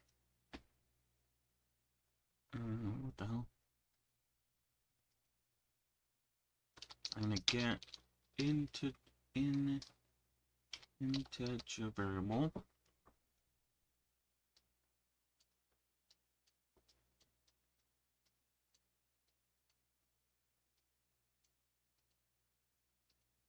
Okay, and if it is greater than or equal to, well, actually, let's just say if it's greater than.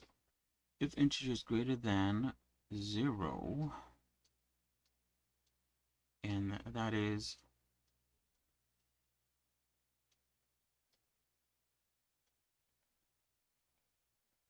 if that is true,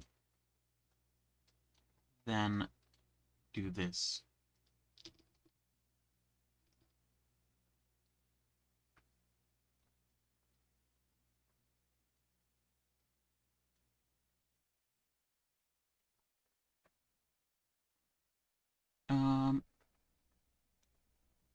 Throw proper character. I think that's it, right? We'll make it something else. Let's make it a giraffe.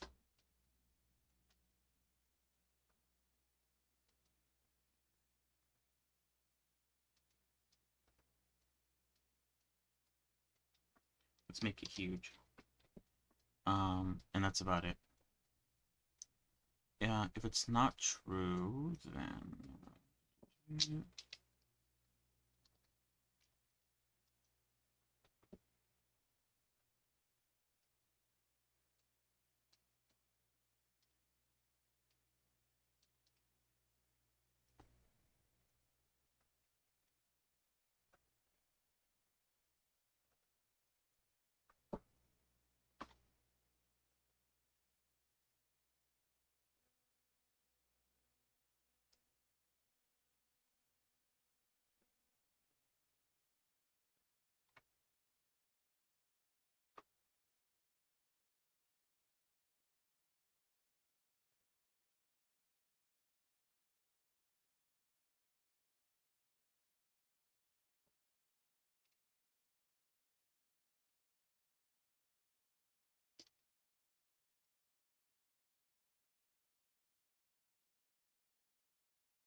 um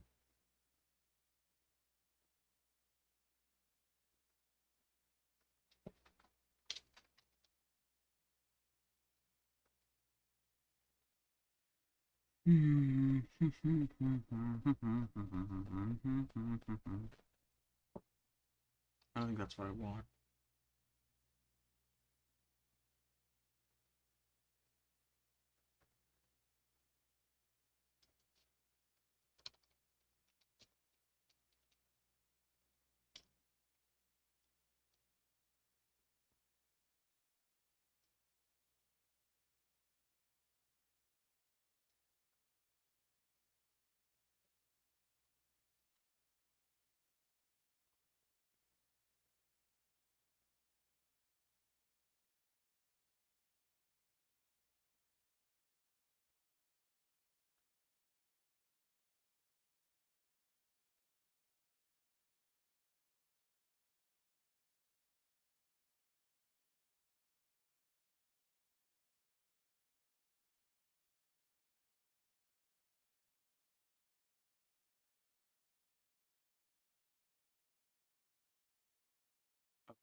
I don't know if this is gonna work. Wait, hold on. How's my... Okay, the other Unity project is still loading up, so let's test this out then. Oh, shit, hold on. Okay, I don't think this is gonna work for a couple reasons that I guess I'll know about in a moment. Let's retouch.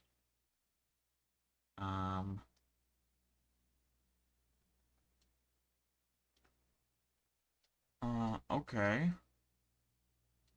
Oh wait, hold on. Let's reset everything. So we'll make this empty. We'll make this 0. And let's do that one more time. Test. Okay, it adds me to the list, and it turns that into 0. Now, if I type something else, like 1,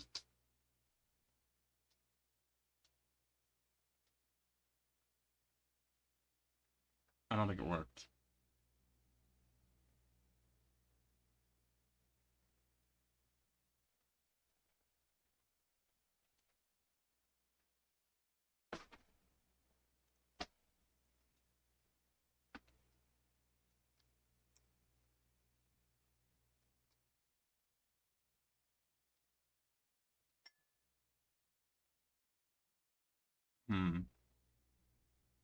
Okay, something wrong here with the condition then.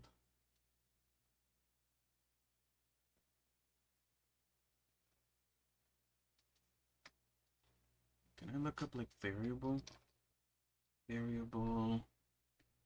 It's a get float variable. Wait, where is it? Get string.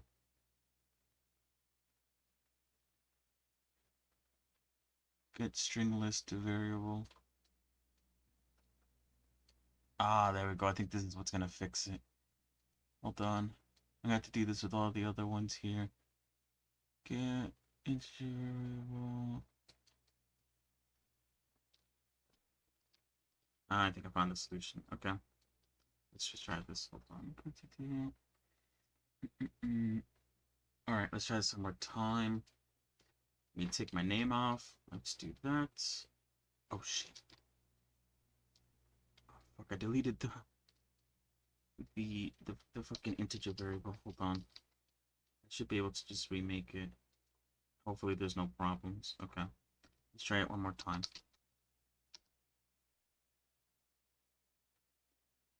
Okay, it worked, I think. So now if I press 1, cool. Okay, and then if I press something else, yeah, okay, it worked. Fantastic. It did trigger the first time I sent it. Oh, which I won't be a problem if it's like a channel point thing. Um, cool. It works. I probably have to somehow tie it, tie the integer to the specific variable in the string list. Otherwise, anyone who uses this, I guess, redeem will reset the amount of times variable because it won't be tied to someone. It'd just be like a global variable. It won't be tied to a specific name or something like that. But it does work. That is cool. Uh, it took me a long time to figure it out, though. Oh, I think my Unity is done. Hold on. Okay. Um, the Warudo SDK has loaded up. There is a lot of warnings, 358 to be exact, but there are no errors. So, that's pretty good. I wonder what I could do with that, though, with the whole Warudo thing. I'm sort of like trying to think of like, I guess like redeems or little interactions that I could sort of add, I guess. Okay, hold on. Let me put the Unity SDK on screen real quick so you guys could see what I see.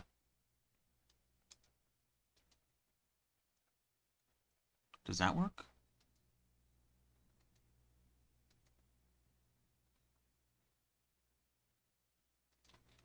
Oh, maybe not. Hold on.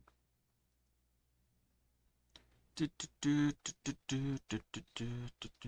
like We'll set this one to the... Oh, there you go. Now you guys can see it a little bit. Even though it is set up a bit weird. So yeah, I could create a new mod, set up character, new mod.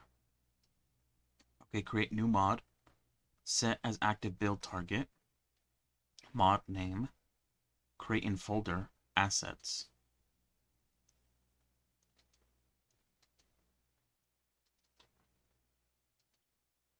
Scene.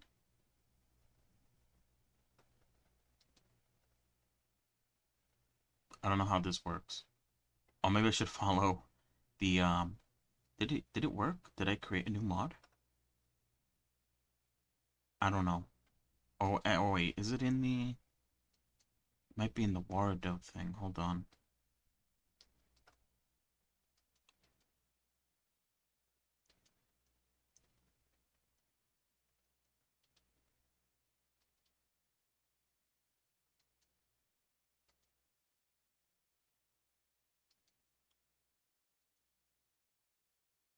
Sample scene. My new mod. Okay, I can apparently put it in... What is the sample scene? Oh, there's nothing in here, I guess. Alright, hold on. Let me pull up the Wardo thing that I was looking at. Let me delete this, I think. I don't think I need that anymore, and I don't need the git anymore. Okay. Custom shaders, it does use the Poyomi shader. It is supported. I don't know which version of Poyomi is supported though, because I'm pretty sure some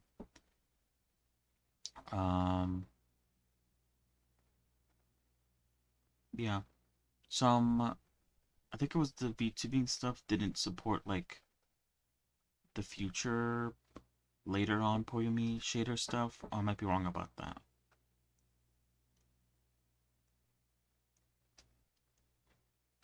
Custom C# scripts. Apparently I can make custom C# What makes Wardo mods unique is that you can include C# mono behavior scripts. Ooh, I can. Enabling you to add interactivity to your mods. For example, you can add a script to your character mod to animate your character's ears, or add a script to your environments mod to control the lighting. To interact with Wardo built-in components, please refer to the scripting section. Any C# scripting placed in the mod folder will be compiled and included in the mod. You can attach these scripts to your character prop or environment just like how you would do in a normal Unity project. However, please note the following limitations. Assembly definitions .asmdef are not currently supported. C# scripts covered by the assembly definitions will not be packaged into the mod. Scriptable objects are not currently supported. Compiled DDLS are not currently supported. You can only include CS source files. Any scripts that reference the Unity editor namescape are not supported. If you are including scripts in your mod, we recommend you set log level to all and uncheck clear console on build in the mod settings window. This provides more information when building the mod. You can check the console for any errors. If you have checked, scripts are placed in the mod folder, but the build log states there are no scripts are found on the compilation. Wait, what? But the build log states that no scripts are found, so the compilation is skipped. It is likely that CSPROJ files were not generated correctly in your project. You need to click on Edit Preferences, External Tools, click Regenerate Project Files. Then try building mod again. Okay.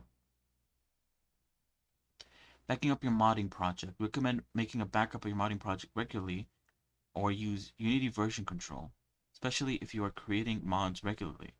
You should back up the asset packages umod export settings.asset file. Note, this file is not visible in the Unity editor. This file stores the mod exporting settings, such as the mod exporting directory and mod icon. If you lose this file, you will need to manually create all your mods again. We have received reports that some users have lost their export settings after exporting a mod. This is currently under investigation. Meantime, we recommend backing up the export settings.assets file regularly.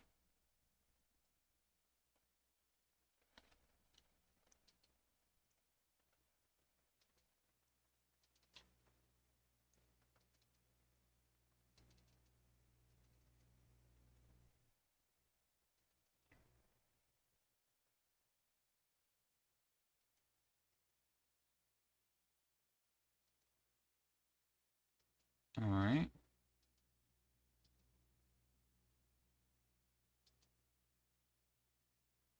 Okay. Creating your first mod. Let's create your first mod. We will create a prop mod that is simple white cube in this tutorial. Info. Before you get started, make sure you already have the Word SDK. Creating mods the first time could be a little overwhelming. If you need help, feel free to reach out on Discord. To create your first mod, go to the window bar and select Wardo New Mod. Type white cube in the mod name. Okay, hold on, let me follow along.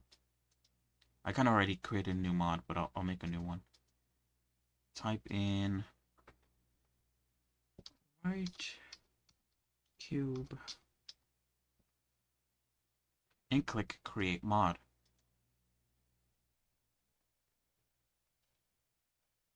You see a folder for your new mod had just been created under the assets, correct? This folder, which has the same name as your mod, is called the mod folder.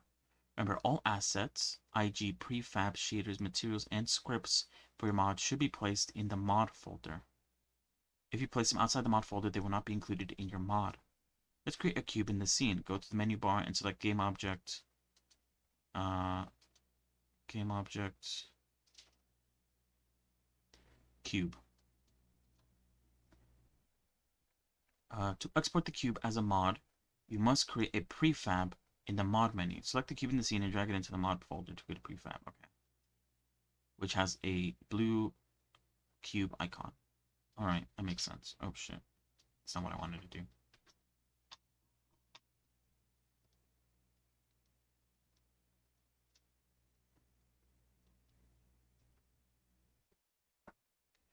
Warudo needs to know what type of mod you are creating. Since you're creating a prop mod, we need to rename the prefab to prop. Right-click the prefab and click rename.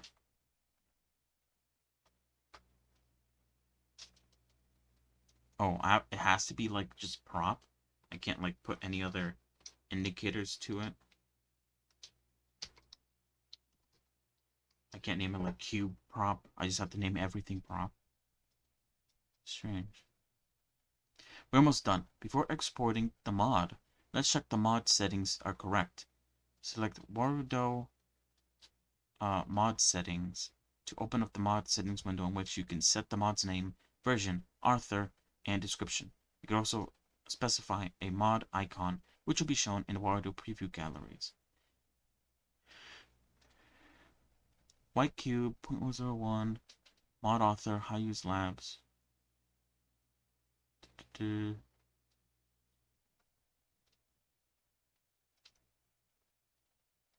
Alright. By default, the mod export directory is empty. In this case, the mod will be exported to the project's root folder. It is often convenient to set it to the corresponding Warudo data folder. So after exporting, you can test your mod in Warudo right away.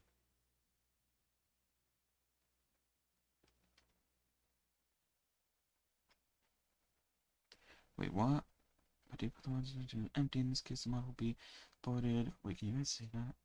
You guys can't see that. Okay.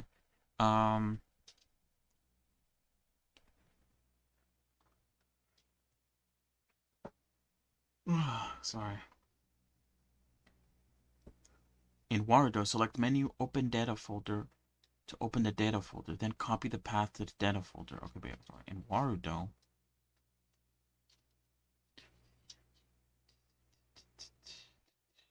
menu Open Data Folder.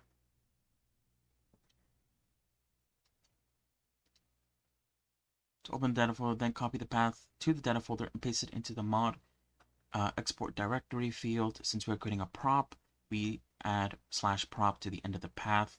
For example, in data folder, stream assets, the mod export directory should be stream assets /props.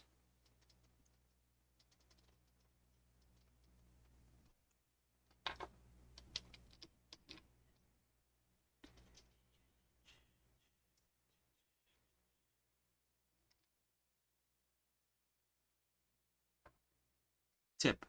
Similarly, if you're creating a character mod, you would like to set the export directory to characters data folder, and so on. Finally, select Warudo.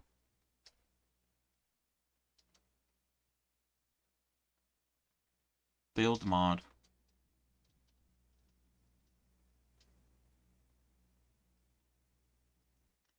Warudo build mod to export the mod.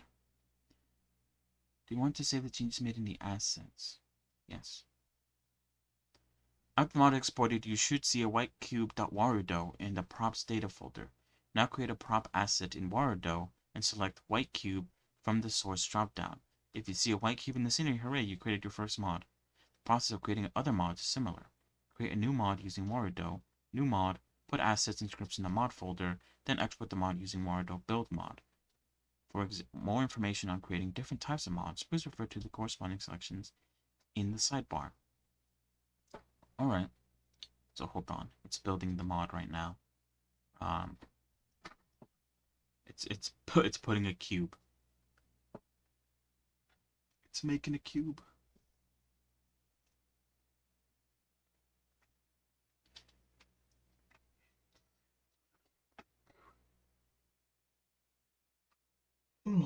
Sorry.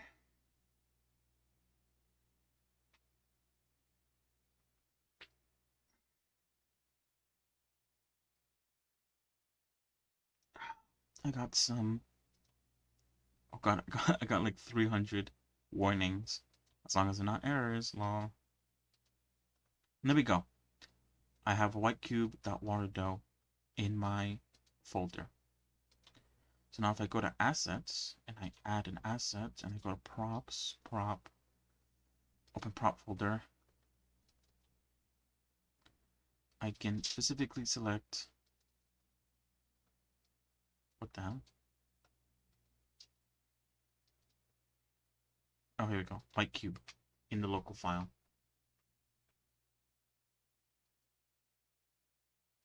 So now, if I go to Warudo and zoom out a bit, bam, I have white cube now in the fucking scene. Fantastic. Naming your mod. When creating a new mod, you need to specify a name for your mod. The name of your mod is important, as it is used to identify your mod in Warudo. Please don't use generic names such as my mod, test, or test mod, as it will be difficult for others to find your mod and may cause conflicts with other mods. We recommend using a name that is unique and descriptive. You can include spaces in the name, but not special characters.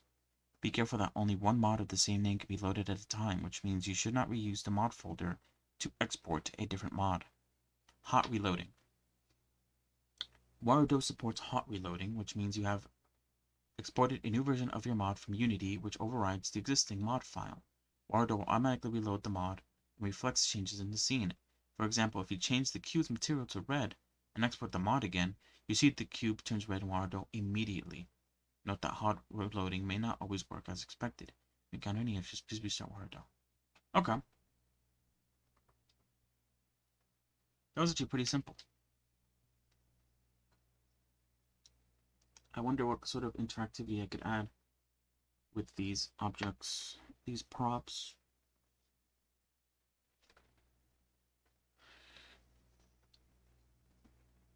All of this has been pretty cool though. I can't deny it. Alright.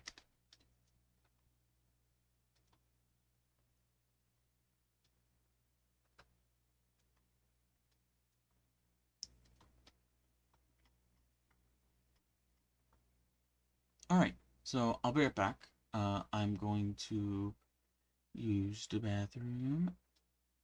Oops, okay, there you go. Yeah, and I'll be back. The next part of this documentation talks about making character mods, so I'll quickly go over that and see what kind of character mods I can make. And what, I guess, like, specific things does it add specifically to the mod that works with Warudo. And then we'll see what else we can do. There's only so much I could do without, like, actually, like, diving in and making, like, objects for the scene and actually trying to make real interactivity right now. I'm just sort of making random stuff just to sort of test out, I guess, the extent of what I can do. Like the whole throwing objects and it saving my name in a list so that it could activate certain things. It seems to work. Like I said, I need to sort of find a way to sort of link my name to the integer instead of making the integer just like work for everyone. I'll probably have to make like a list or something and sort of get the element, get the index of my element of my name, and then run that, use that index to get the variable that should be tied to me, and then do an if statement most likely. That's probably the way I should do it. But yeah, I might do that when I come back. I might not, because again, this is kind of like a throwaway thing. But it is cool though. It's been a while since I've done like I guess this is a bit like pseudo programming. But very basic stuff. But it is still cool to sort of be in the sort of brainstorming type of deal with this sort of stuff. I might also look at, I guess, I don't know if I'm going to do it today, but I do, like I said, want to look at how games add Twitch interactivity so that I can see if I could sort of set that up in a way.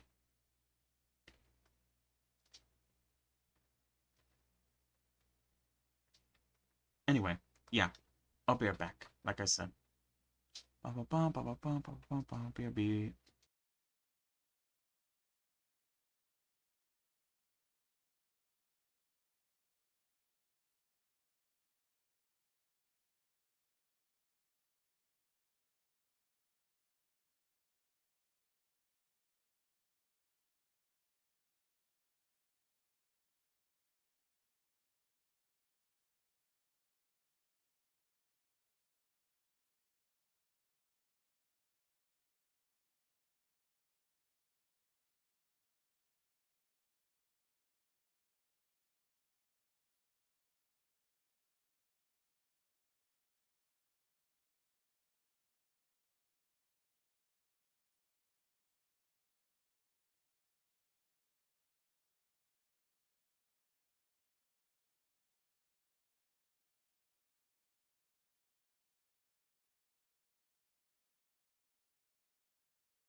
Alright, I'm back.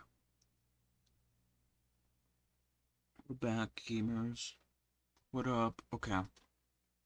So, character mod in Warudo. Let's see what this thing says. It's not that long, if I'm being honest. So we'll just quickly go through it. I'm probably not going to follow along if it kind of starts doing a tutorial because I don't want to set anything up right now. We'll see though. Character mod. You can import any character model in Warudo as long as it can be imported into Unity. This includes FBX models or VRChat characters. If you're using a VRM model, there are still benefits to creating a character mod, such as adding custom shaders or better physics components such as dynamic bones and Magica cloth, which I assume is some sort of cloth mechanic thing specific to Warudo. Alright, setup. Step 1, prepare model. First, import the model into the modding project. Sorry. It should be a humanoid model with an animator component.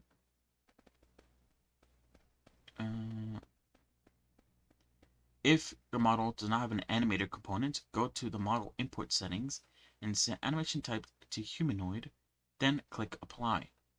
If you're using an FBX model, make sure read and write is checked in the model import setting. Set up character, place your character in the scene and select it. Select Warudo, set up character in the menu bar. In the set up character window, select set up selected game object as character mod. You should see a prefab called character is generated in the mod folder. Tip: if you notice the character bones become twisted, please refer to the normalizing bones section. Export mod. Select Warudo, built mod, and make sure the generated Warudo file is in the characters data folder. That's it, apparently. At least I guess for basic stuff. If you want to make it specifically a Warudo character.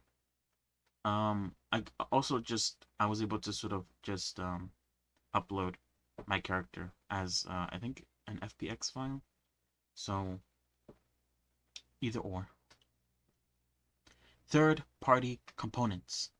You can add Unity components to your character mod as you like. Here are some commonly used components. VRM components such as VRM Spring Bones, VRM Spring Bone Colliders. Animation rigging components such as rotation constraints.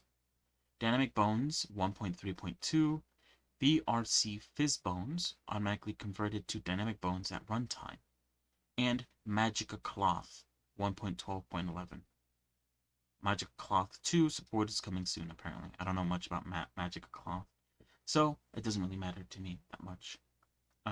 Although if I do want to make models for Warudo, then it might be good to learn all these things here. Although I like how they put the list of, I guess, third-party components that I could just sort of look up on my own. They also have links to them, which I think link them to different parts of the Warudo handbook.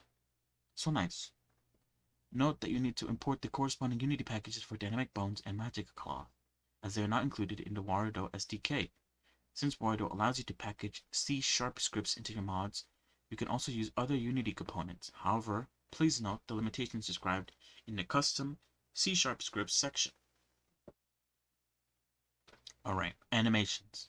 You want to add custom animations to your character, such as changing hair color or flapping wings. Depending on the nature of your animation, you could use one of the following methods. Animation controls human bones only. Create a character animation mod and play using character animation nodes in Warudo or character overlaying animations. Animation controls material properties. Use Warudo's character expression system. Character expressions. Animation controls non-bone transforms. Add an animator controller to the animator component and use Feline's animator parameter setter nodes to access the animator controller. Note, if you are reusing a VRChat model, you can also just use the animator controller that comes with the model. However, the first two methods integrate better with Warudo's motion capture and animation system, thus are recommended. Normalizing bones. Bone normalization refers to the process of ensuring that the bones in a model have zero rotation in the T-pose. you could check if a model has normalized bones by importing it into Unity and checking 1, if the model is in T-pose, and 2, if all bone transforms have 0, rotation. Before you use Wired SDK, set up the character. The setup character window will also warn you if the model does not have normalized bones. If after the character model, your character's bones become twisted, it is like the model did not have normalized bones, and Wired SDK failed to automatically normalize the bones without breaking the model. In this case, you will need to manually normalize the bones before importing the FBX model into Unity. There are many ways to normalize bones in modeling tools such as Blender or Maya. However, the most tried and tested way is creating a VRM model from the FBX model and then importing the VRM model into Unity. Since VRM models are guaranteed to have normalized bones, you can be sure that the bones will now not be twisted after setting up the character using Wired SDK. If you're a Blender user and looking to manually normalize the bones, you could use the Set Rest Position option from CATS. When you export the FBX, you should use the below settings. Apply unit, apply tension, apply transform. Add these bones. Blender's built-in FBX exporter is known to have issues with not exporting the correct bone rotations, so if that didn't work for you, you can try using a third-party add-on such as Blender FBX Importer, Exporter, or CATS to export the FBX model. I already use CATS, so that isn't a problem with me. Alright.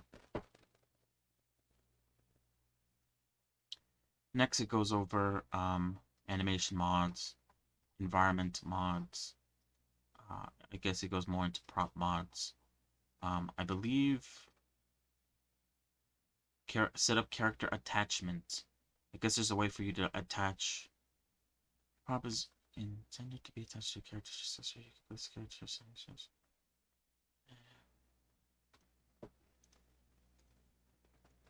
Yeah. Particle mods, sharing your mods, and an overview. Alright. That's about it with Wired for today, I think. Wait, maybe? Hold on. I'm gonna delete this prop since I just put it in there to test to make sure that, hey, you know, the cube works. Alright.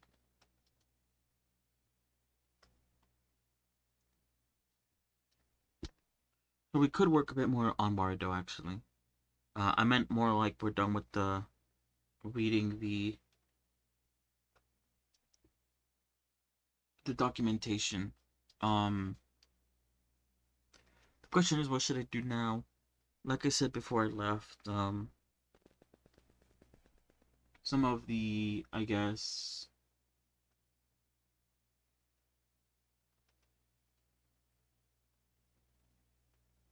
where do you get with the test plus 2 following lines? Oh, I got it to work. I didn't set it up so that it's like specific to like me, to like specific to like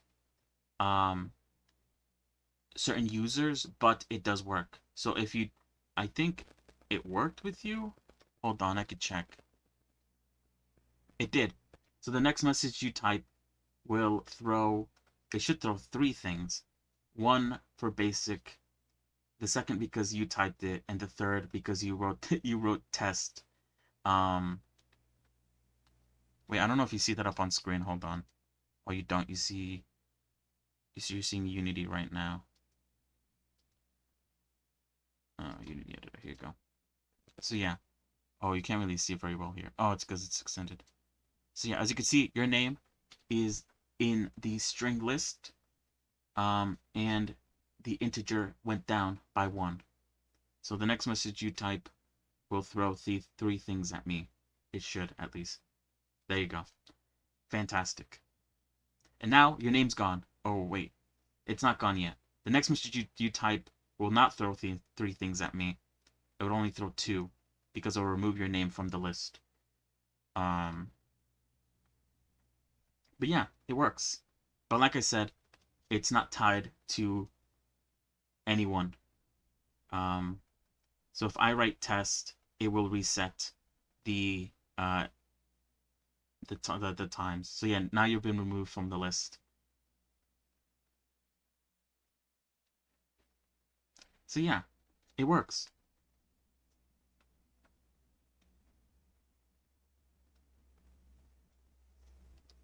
Which is very nice. Um, I'm glad I got that to work. Uh, it only took a bit of shit. Some of these I could probably delete though. Some of these I didn't end up using, like all this stuff here.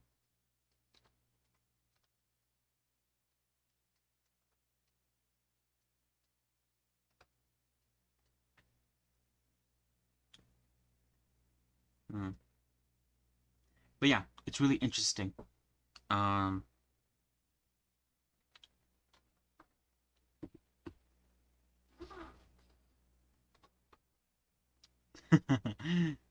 thank you.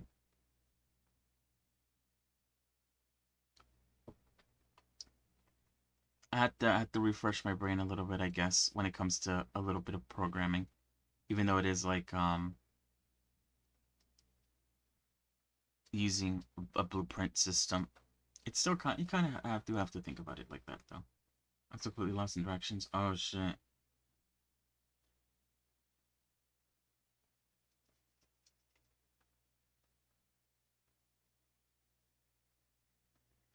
Well, I guess at least one of us is doing some progress. Hopefully, you get directions. You get exactly what you're looking for. I can't really help. I don't really know what's going on.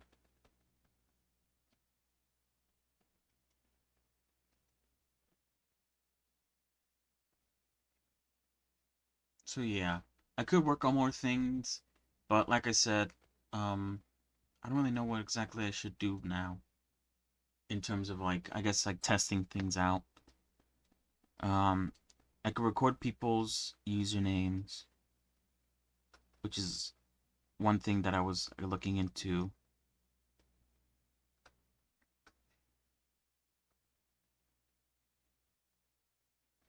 I can't really think of anything else.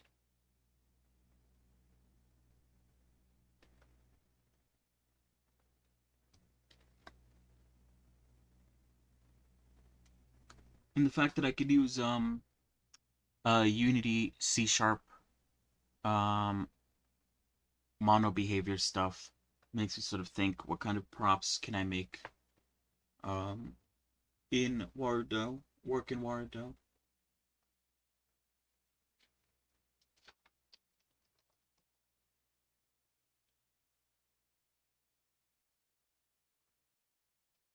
What does prop source mean?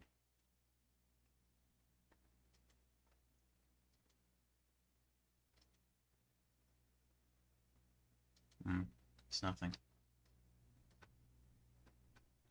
But yeah, that's about it. I can't really think of anything else to do with Wardo at the moment. I'll have to take some time to sort of brainstorm.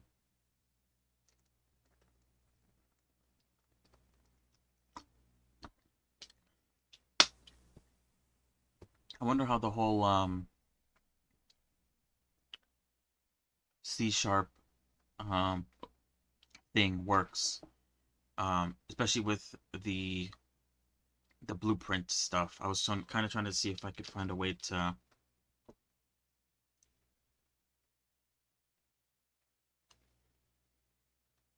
trigger things to happen. Then again, I haven't made one yet, so I don't know. It'd be hard to sort of test it out. Since I don't have any way of testing it, I'll clip a screenie. Okay. Or snap.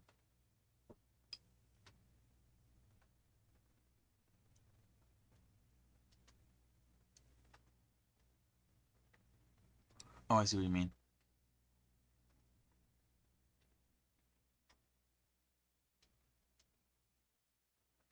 Okay.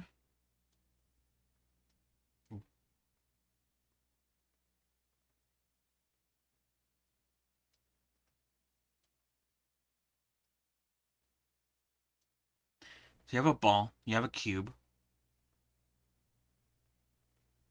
I can assume you want the ball to head towards the cube in some way.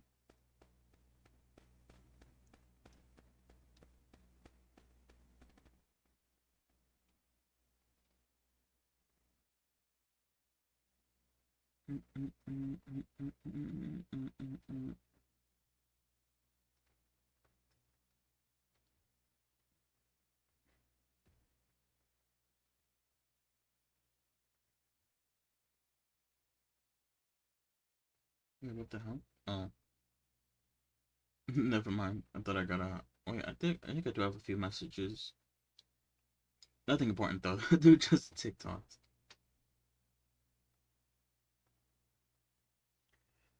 Hmm. But yeah,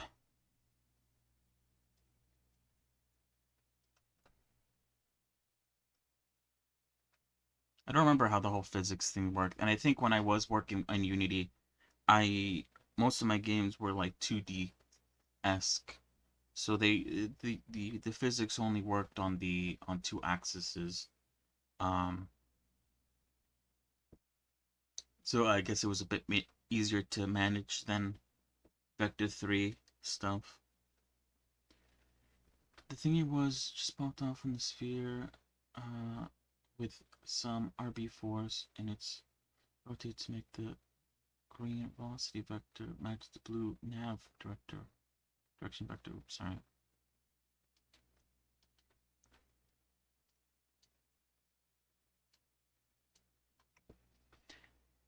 The thingy was just popped off on the sphere.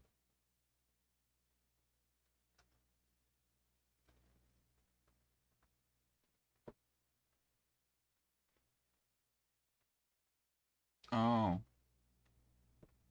I think I kind of understand.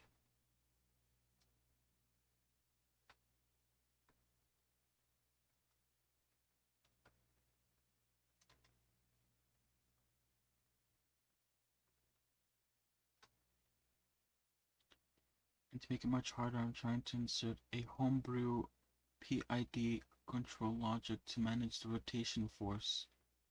Oh,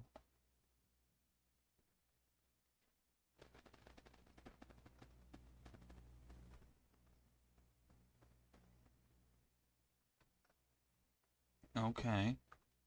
I see, I see.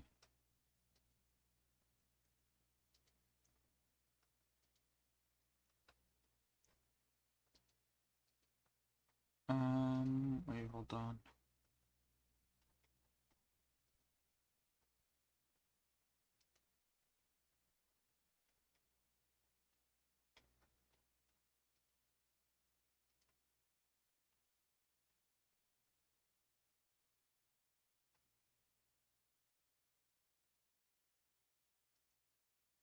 Mm, mm, mm, mm, mm, mm, mm, mm.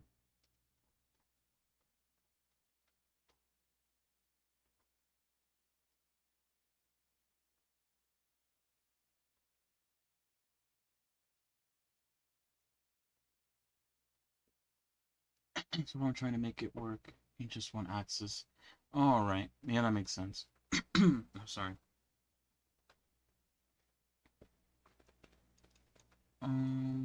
The more reasonable part of my brain says making test cases for each separate feature before trying to jam them together.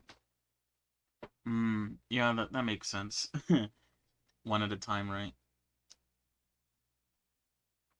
Making sure they all work. It's too late to do that. That's all. I also understand that.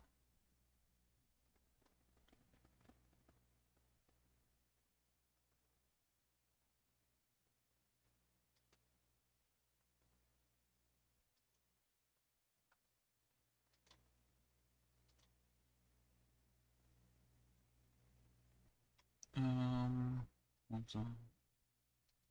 Wait, what?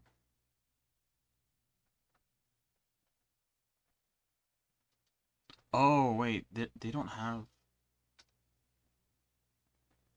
Sorry, I was reading into something else.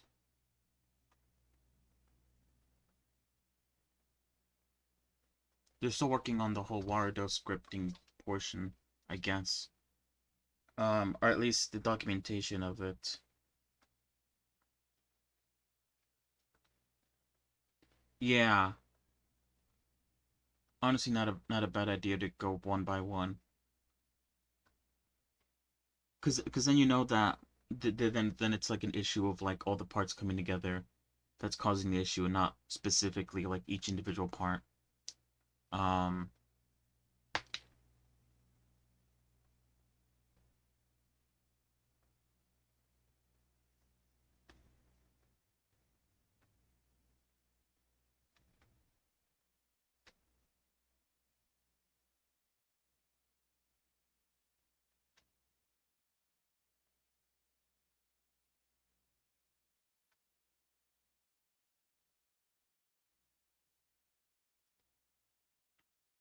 mm, mm, mm, mm, mm, mm.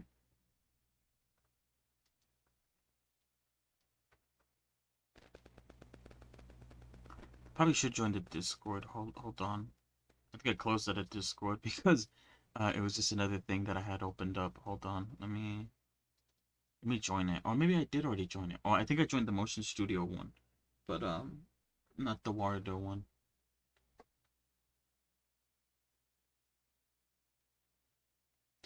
Typical project though. Yeah.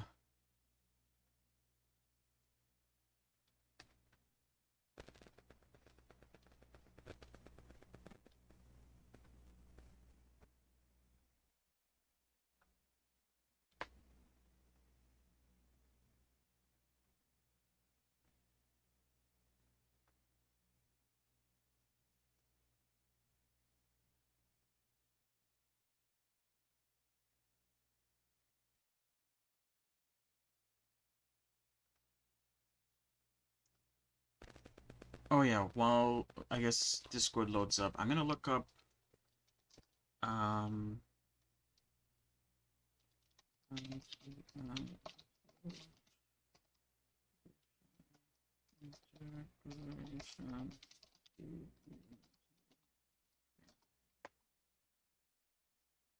I'm looking up how to add Twitch integration to Unity game. Because if I could make something that isn't really a game, but is kind of just like using Unity as a way to sort of communicate with Twitch in a way, um,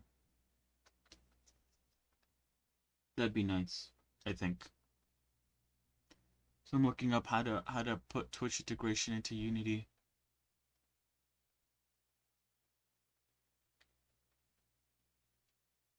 Although most of it uses like commands, which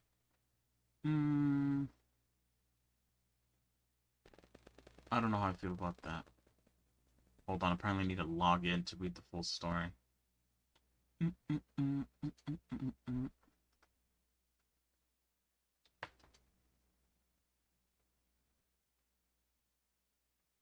Oh god, this is making me choose a bunch of shit. Let's see.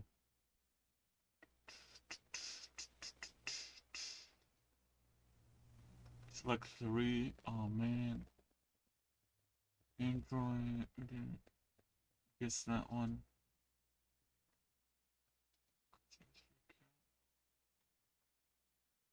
Okay. Apparently, I need to register. Wait, registering the Twitch application. The first step is registering the application. The process, which you can refer to here. One of the steps stumped me was what to fill out in the authenticator redirect URLs. Out of reading, something on this document to go. Grant flow view the method go ahead. Scroll on the screenshot form for Twitch application.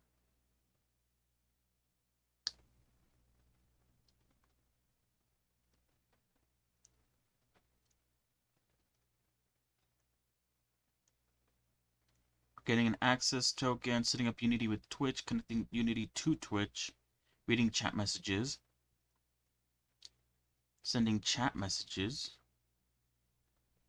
defining game commands, processing game commands, changing game state with game commands, and that's it. Okay. So they just summed it up all in like this one little article. I kind of just like ran through a bunch of what they did, but I'll have to look at this later. I don't know if I should do it right now.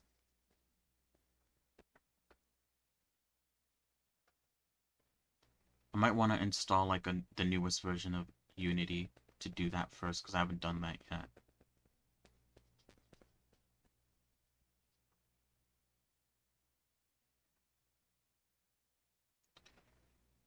Hmm.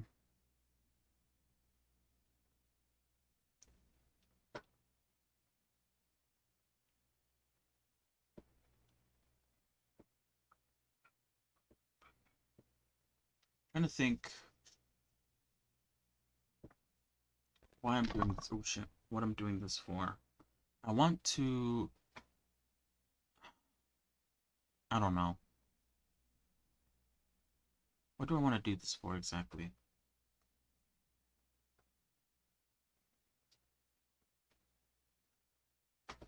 I think originally it was so that I can some sort of Twitch thing could affect my OBS in some way, trigger things to happen on the screen. But I guess Word already kind of does that in a way. Um,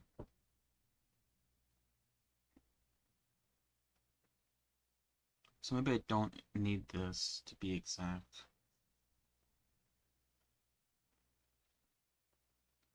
I guess it kind of depends on what exactly I want to do. And that I still kind of need to think about.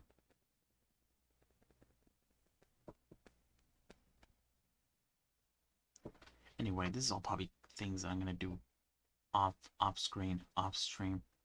Um, I don't know how I want to do it.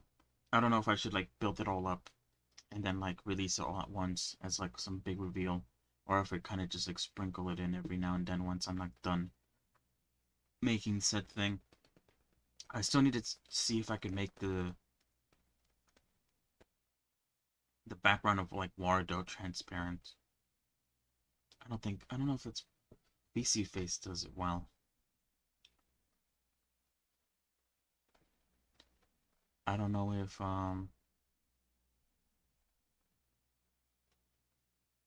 because Wardo's kind of made to have like an environment around it. So it wouldn't make sense for it to support like, I guess, being transparent. Oh, maybe it will actually. Never mind. I don't know. I've looked it up and I wasn't able to find anything dealing with like transparency when it comes to Wardo. And when I did try to do it right now, I need like a specific environment.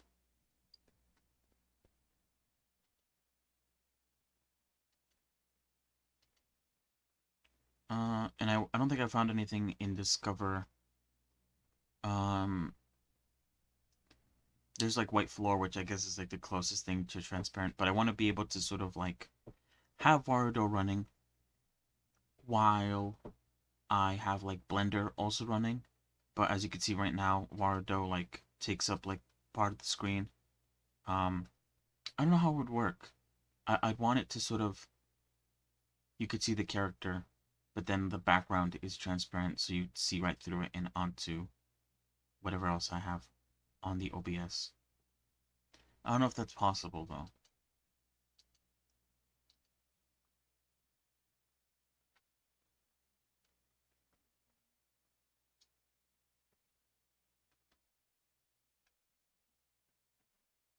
I don't know if it's as simple as me just adding a transparent background.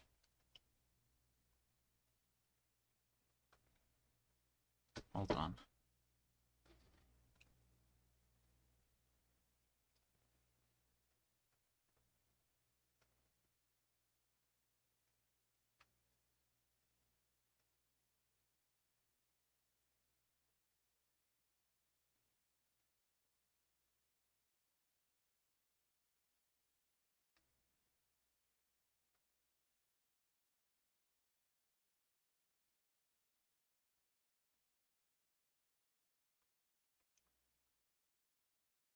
What, in Warudo?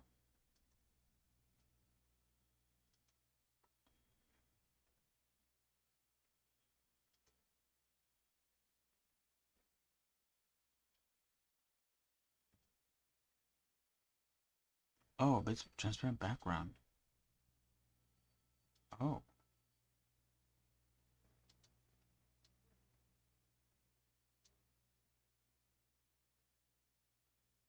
Yeah.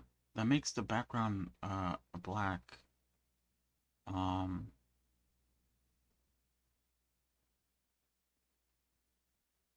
which I guess is a start. Hold on.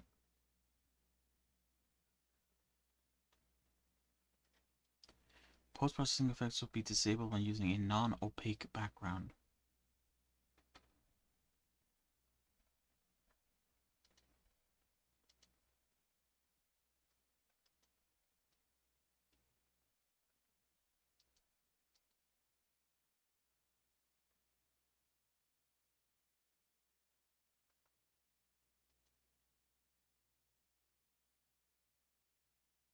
Add the composite in OBS. Oh, okay, wait, hold on. Let me see if I could do that. Mm, mm, mm, mm, mm. Oh, oh, I think I did it. Okay, it was literally just like clicking allow transparency. Fantastic. Okay. I didn't expect it to be that easy, but it is. Okay. Thank you. Amazing. It works. Ah, fantastic. And it was that easy.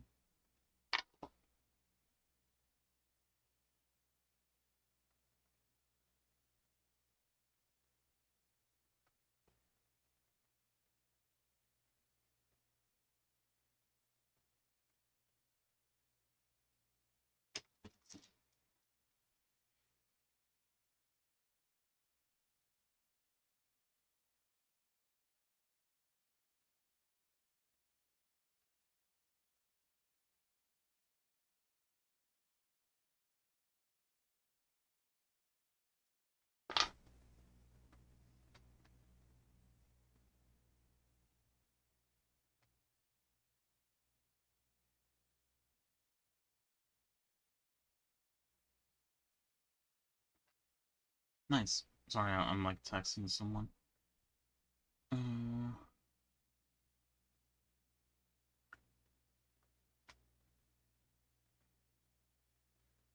but yeah, nice. It works. Um, I have to set up a specific one because this is my game capture, so I don't know if allowing transparency is good right now, but it works, which is exactly what I wanted. Cool.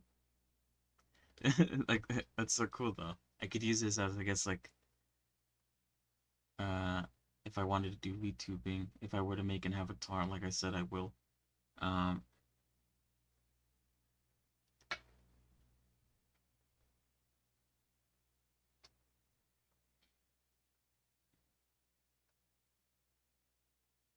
um I could 100% use this, and it has some really good um blueprint stuff. So it's sick actually. I'm actually really happy with that. Perfect.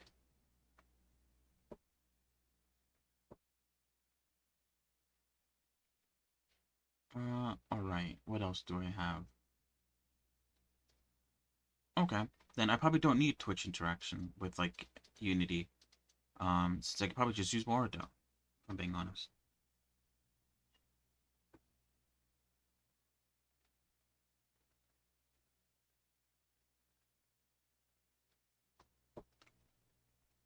So I don't think I need that.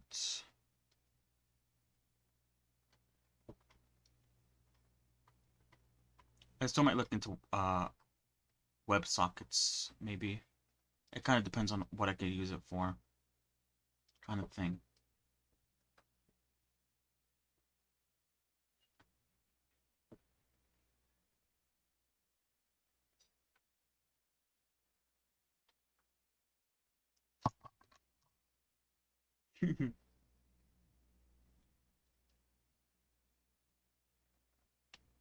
Right. This has been good actually.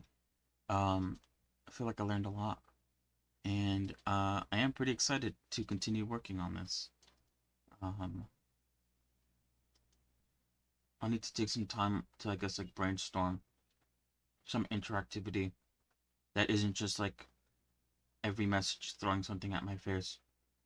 Um, Something a bit more exciting. I'll have to think about it.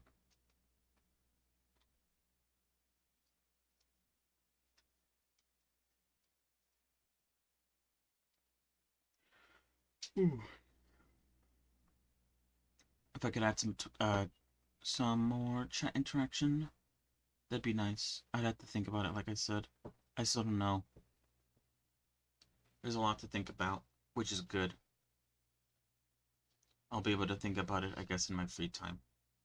Oh wait, while I'm here, let me join the Wardo Discord now that I have Discord opened up.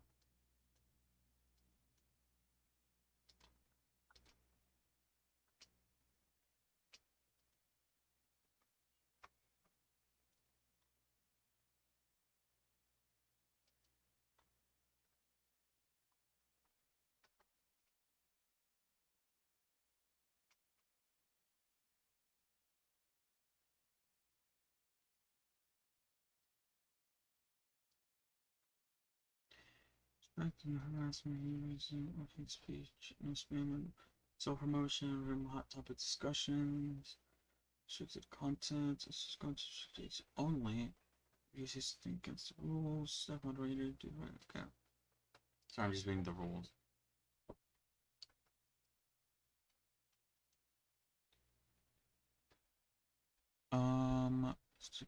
Community, read the rules. Pretty much what I read already. React below with to get full server access. Okay. I think it said there was like 3,000 people in this server, and there's only like 1,000 people who like accept the rules. The recent Wardo updates. The recent one. Oh wait, these are.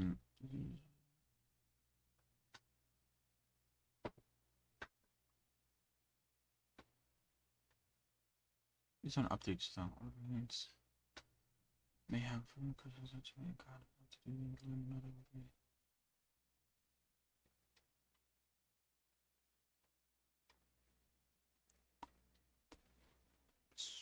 they had a new environment like a few days ago.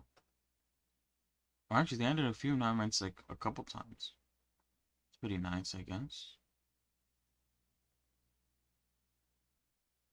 Alright, sorry, let's continue. Okay.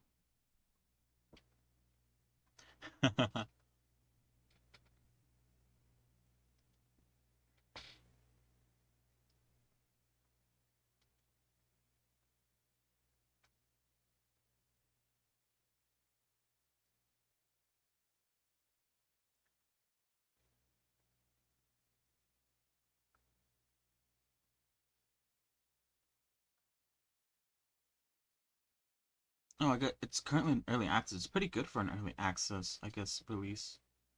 Planning on releasing 1.0 in the spring of this year.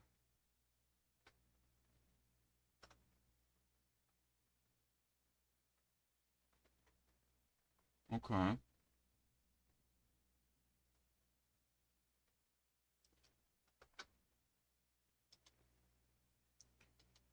Chat with the community. And show. Okay.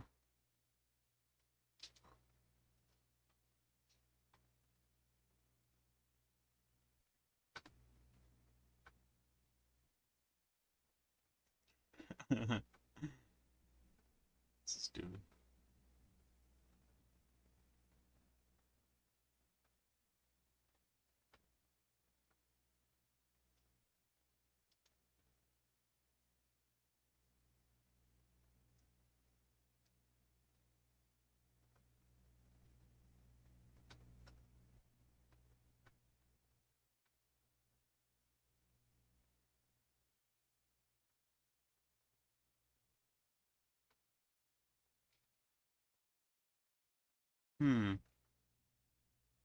Trying to see where they have the C# stuff on here. To see like what kind of things I can do with it. I don't see it though.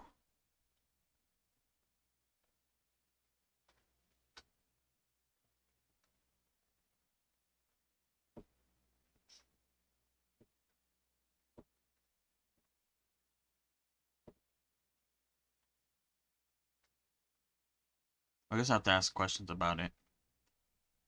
Instead, since they don't have documentation for it yet, I guess,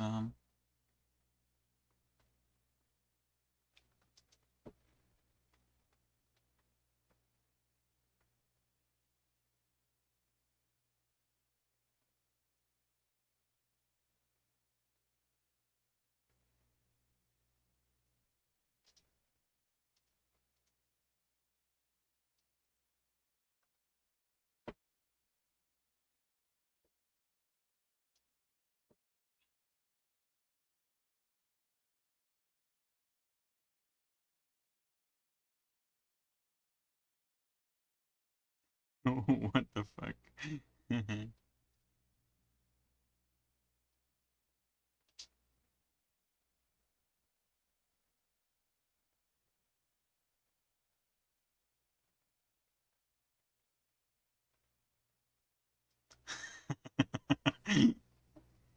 Sorry, I'm just like reading some shit while writing down.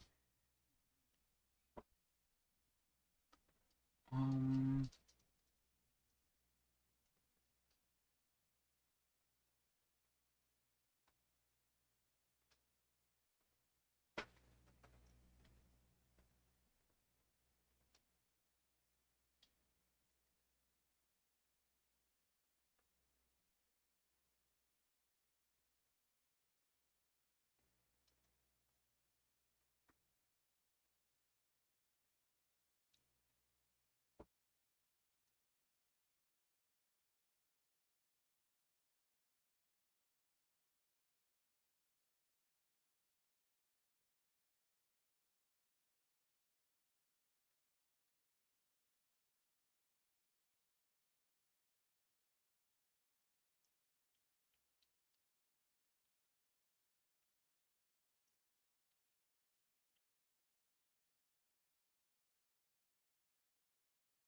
all right.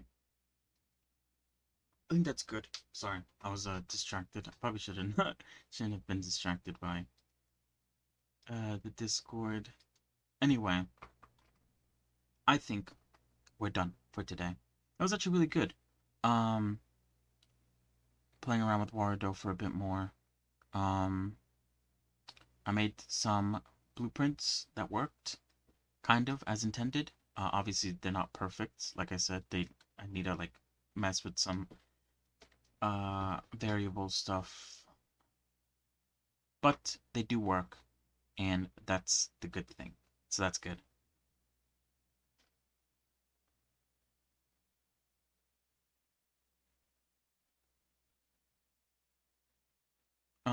But yeah, it was good.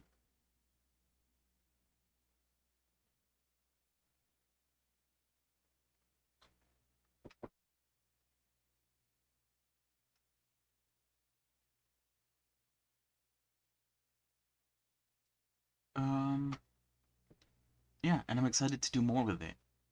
Um, and think of ways to make things interactive now that I'm able to sort of I don't know. I need to think of something. I need to think of something good. And I'll figure it out. I'll take time though. Like I said, I kind of want to like if I were to use this, which is most likely the case, then I'm probably going to have to make like an avatar VTubing model thing.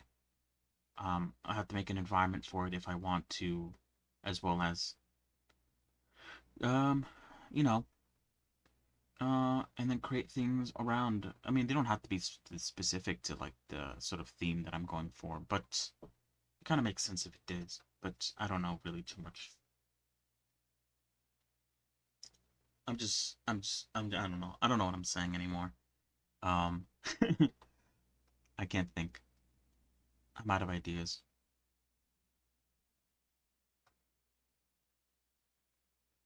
Hmm. So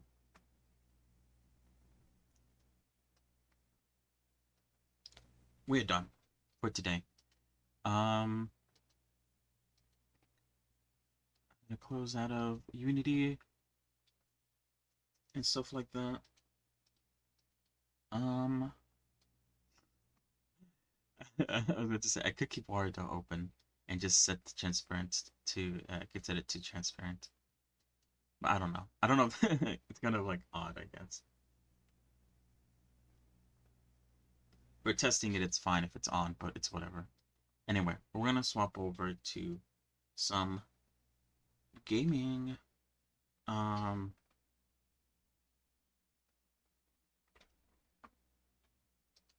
Now for like an hour because I have to leave at 8 to help someone with something. Um, so yeah, we'll play a game for an hour and then I'll leave and I'll call it a day.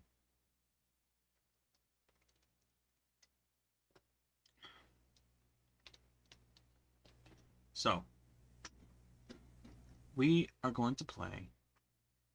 Um, I think I'm going to start off with some Honkai Star Rail, and then if I have time, I might move on to something else like Power World or something like that.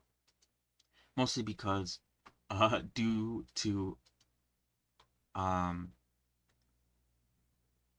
due to Power World and also gaming Fortnite with my friends at night, I've been kind of falling behind on some games like Honkai Star Rail.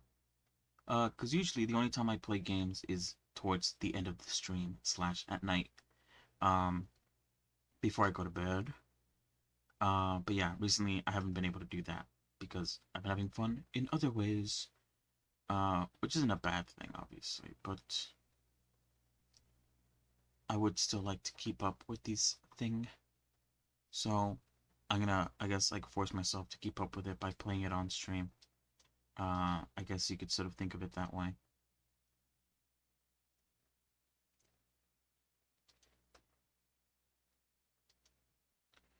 Let's see, I'm probably gonna mute general because it's a bunch of people talking. I usually mute general when it comes to Discord servers because it's just random people saying random things. Although I wonder what they're talking about.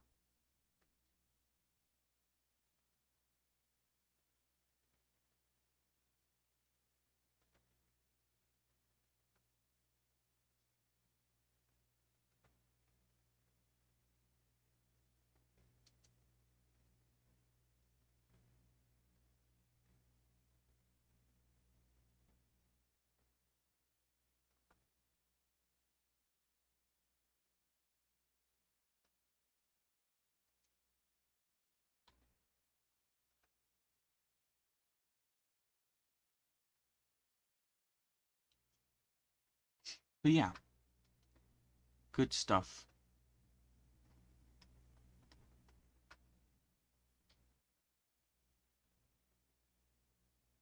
I really like Ward though. It kind of like piqued my interest a lot more than Motion Studio. No hate to Motion Studio.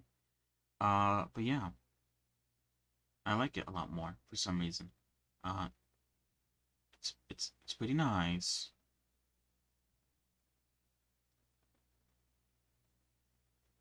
But yeah, tomorrow I don't know what we're doing tomorrow. If I'm being honest, again, um, I could work on more. I don't think there's anything else I could work on Warudo Studio. Sorry, Warudo, not Warudo Studio. I don't know if there's anything else I could work on here. Um, Maybe I could try to like do something with like the C sharp thing. Make like some sort of like mono behavior to like a prop. So like if something happens, it activates it and it does something. I don't know if I am going to do that.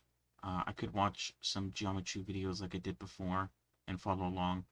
Um, yeah, like I said in the beginning, I don't really have like any sort of characters that I want to make at the moment, mostly because I'm not really consuming much media that sort of requires me. I should probably, I did say a while ago that I probably should sit down and look at some things to get some inspiration. But yeah, I'll see. Sometimes I forget to do it in the morning, which is why I end up not coming with anything in the morning. Um,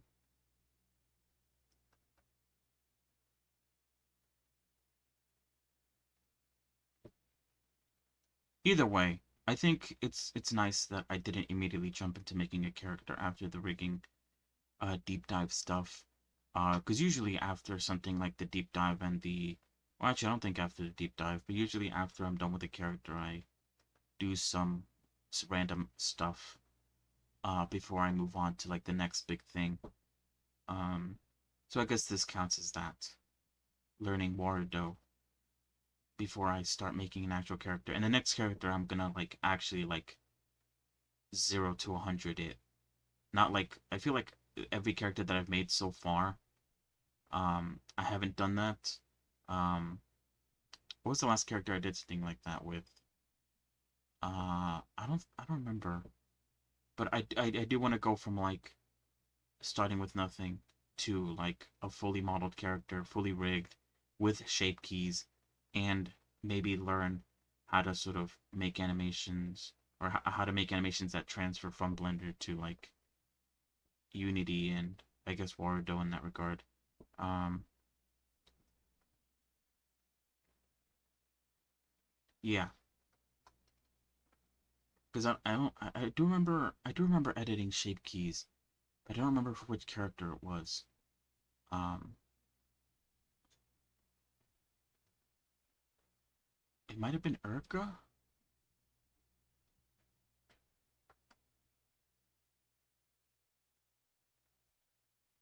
I think it was her, because she's the only one who has a BRM set up, like, or she's like set up to be a VTubering model.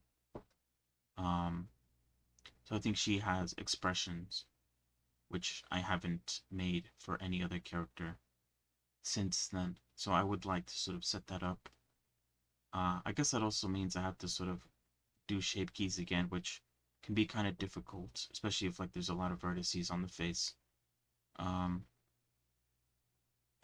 but I'll look into that later. Obviously, that's like way deep into the, I guess like that's like the final step of the model making process. So I'm not gonna worry about that right now. But yeah, that's how it's gonna go from here on out.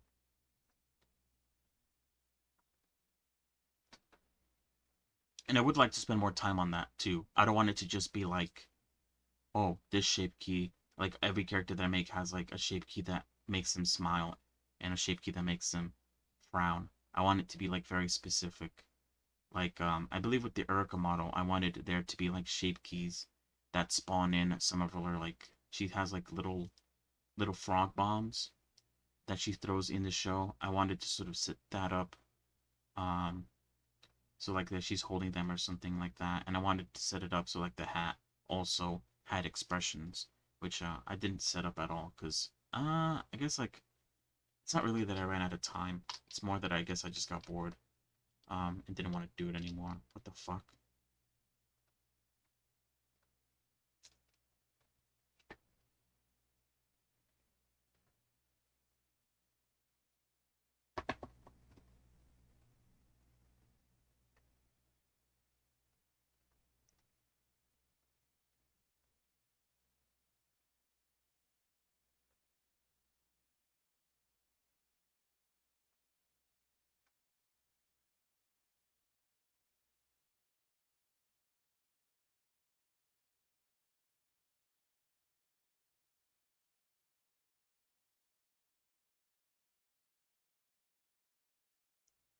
Um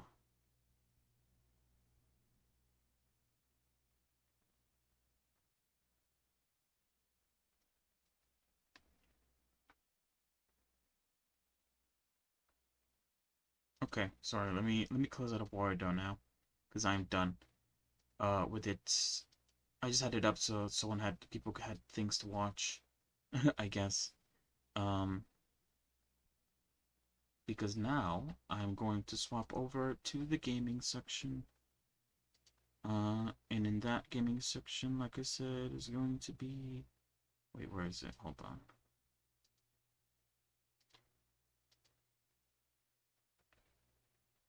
Honkai Star Rail. Let me change the category real quick.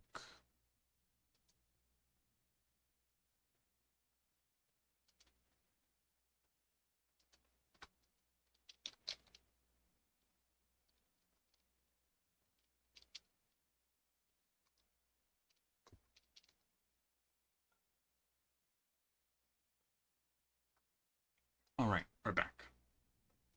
Welcome back, gamers. Okay, so I have some things to grind out, obviously. We could probably do some grinding today. So to like stretch out, because I have to leave at 8. So I guess I could stretch some things out.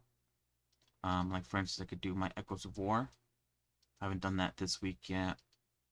I could do a run of Simulated Universe. I need to look up who, because I think I'm done with Ron May, I believe. For the most part. I think I need to get like a better rope for her, but I think I might just do that by like making the ropes manually instead of like running a Simulated Universe for like that one rope that I need for her. So I'm focusing on another character now. The issue is, what character am I focusing on? I think that's what I was thinking of last time. Because I feel like all my characters need better relics. I think my Tasha's pretty alright. Maybe, I don't know. I know my Ron May just needs a better rope. I could build her. Although I don't know what I need to like look up teams. I could build Topaz, or I could build Dr. Ratio and start like getting him ready for like a team, even though I don't have a team ready for him at all. I could do that though. It's probably the best way to do it now because he's pretty strong. I could also I might grind out Bucks. I do want to get her to level 80. Because I think I can't build one of her last 2 traces until she gets level 80. Oh, which I realize, oh, I'm not done with her actually. Never mind. Let me get the amount of materials that she needs for those 2 traces, those last 2 traces, and then I'll move on to I'll see if I have enough stamina left to do some bosses or do some of the universe.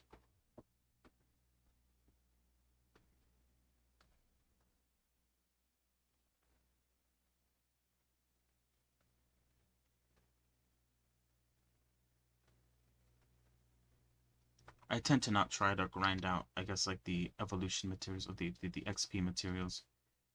Um, Unless I really, really need them, which right now I kind of do.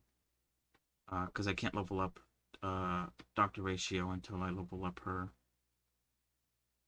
I level up Ron May.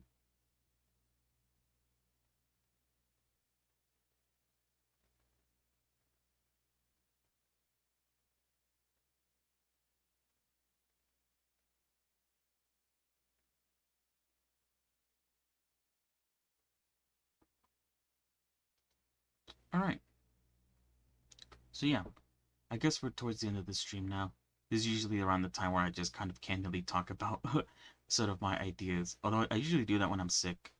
And I'm very like saying my words a bit silently, I guess, because I'm like in pain or something. Surprisingly though, today, good things coming up.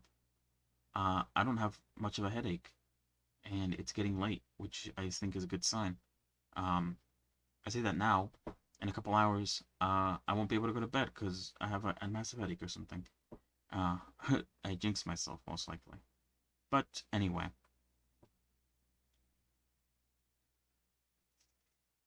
I was thinking a bit more about my theme. I don't think I showed it. I made a text document on things moving forward. I'll open it up so I could read from it. These are basically just things around the time where I was about to be done, or actually when I was done with the rigging deep dive, of things I wanted to do moving forward. Obviously, complete 2 models, working B2B models, maybe VR chat. I already talked about this, but the issue with making models for VR chat is I have to go into them with the headspace that this model has to be below 70 K trigs. Which honestly wouldn't be a bad thing for like all my models to sort of be like, this model has to be under 70K. the issues arise, I guess, kind of with obviously there's making normal maps to sort of not use as many vertices, smooth things out. But then also there's like things that you can't really do that with, like with Regulus and her dress being very low poly. So when oh, actually I think I fixed that. So actually she was all right actually. Never mind. Um, I think her dress also has a normal map, which kind of helped a lot. So never mind actually. I think it's fine. But yeah, like I said, I have to be kind of in a headspace of like being conscious of my vertex count, which I guess you should be regardless, but usually when I make models, I don't really care too much. I do try to keep it low, but at the same time, I don't really go like, oh, I should keep it under 80k for like trigs. Specifically trigs also. VR chat needs you to be, well, I mean, you don't need to be under 70k trigs, but it does go like, oh, hey, it might take longer to load your model in if it's above 70k. And also, I think like certain systems might not want to load your model, and they might just load you as like a stick figure if your model is like too intensive, too high maintenance for them. So you do kind of have to be mindful. And like I said, I don't know what these models are going to be. Maybe an OC, maybe a random character. Although, like I said, when it comes to like random characters, I've kind of don't have any sort of inspiration on who to make right now. I could pull someone from my list of characters that I wrote down a while ago. But the inspiration to make those characters as well is kind of gone. Like I don't really feel the spark, if that makes sense. The next part obviously is the VTubing avatar slash stream theme. I talked about this already. I'm not really a VTuber, but having a bit of an avatar as sort of my face is good. I don't need a theme because I'm not really I'm not making a character that I'm gonna play as, but I feel like having a theme is helpful towards having, I guess, something to work off of, Um, themes are always nice. I could center, you know, the environment that I make in Waterdough, and I could center my emotes around this theme and stuff like that. So I think having a theme isn't that bad. However, I'm not gonna play into it, I guess, is what I'm trying to say. I'm not gonna be like, whoa, look at my theme. I'm this thing, and I'm in this theme. Cause yeah, I'm not an actor in that sort of sense. So I have a couple themes, which I guess I could go into a little bit. Um, I still want to think of more, though, but these are the two that I sort of thought of, that could maybe work, and I kind of am thinking of which one to pick.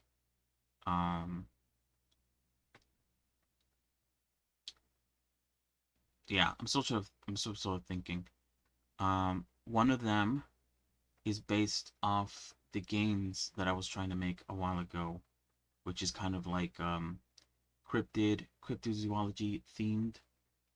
Most of my games were kind of around that idea, mostly because I just thought it was interesting. I didn't actually really care too much about it. Um, and I could sort of theme it around that a bit. I have thought of a few ideas that I won't go too much into because I don't know if they're going to happen or not. But that is a theme idea that I thought of. Another one centers around the goblin model that I have right now, where, you know, um, since I don't plan on the goblin being my face for like for the future, he could be the TTS sort of figure. I know a lot of streamers have some sort of creature, a little thing that acts as the TTS voice, the character to the voice that is TTS. And I thought that'd be a good fit for the goblin character, which made me think of like fantasy, a fantasy setting theme. Because you know he's a goblin. You don't really see goblins anywhere else other than fantasy, unless you think of like other, like futuristic fantasy. He's like a fucking space goblin or something. But those are currently my two themes that I guess I am sort of brainstorming about, thinking about. I don't really know which one I'm gonna go for. It kind of depends on like what I could think about in terms of like an actual VTuber model, um, and the environment that I can make out of it also. I still need to think about that kind of stuff. Well, I did write some stuff down here about some ideas. I'm not gonna go over them.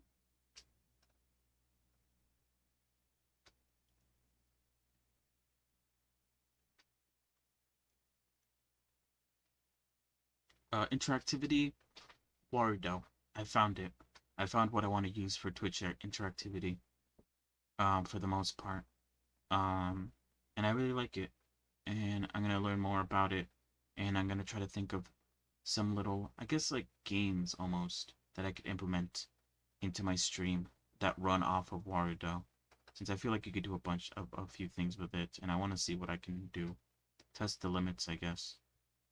But I need to think of ideas first before I could even begin doing anything. Because right now I don't have any ideas. But they're there. They're cooking. I could feel it.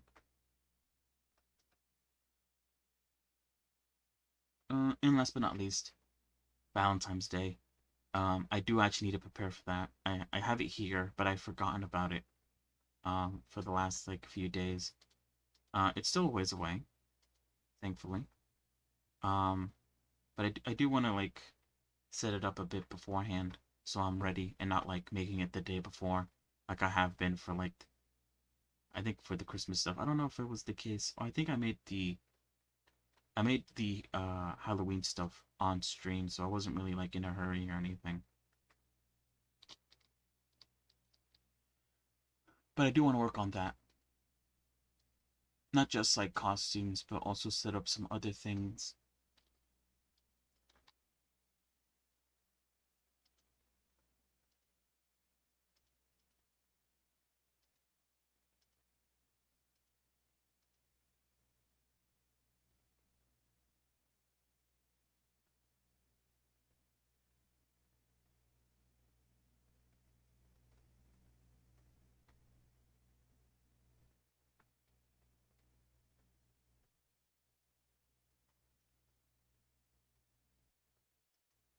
That's about it right now for the future.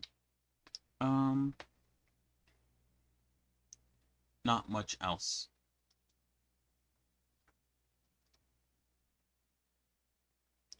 Okay, hold on.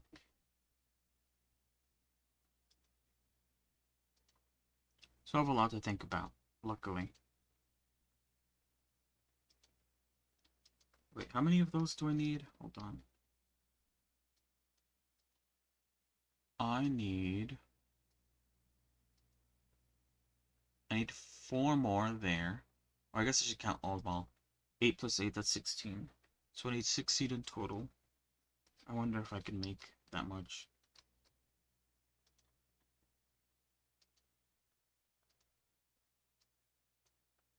I cannot.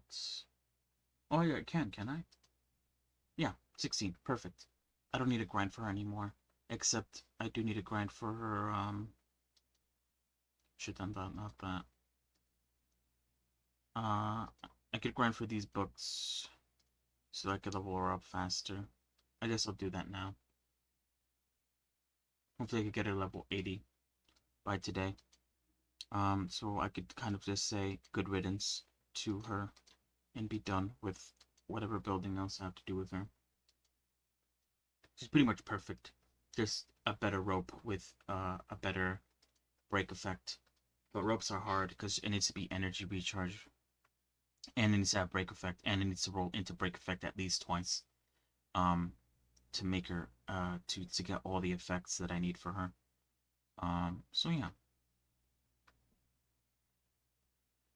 It's gonna take a while to find those two, I guess 3 things together at once. I have to be very lucky.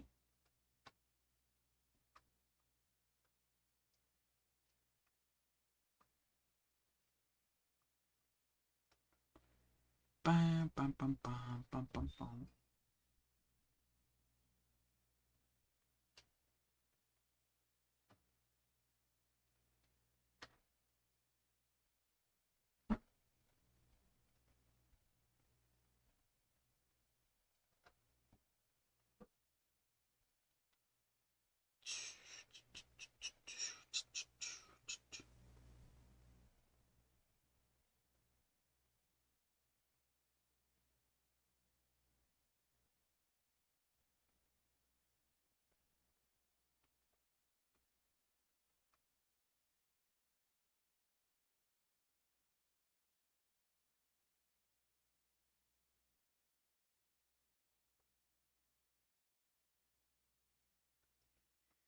Mm.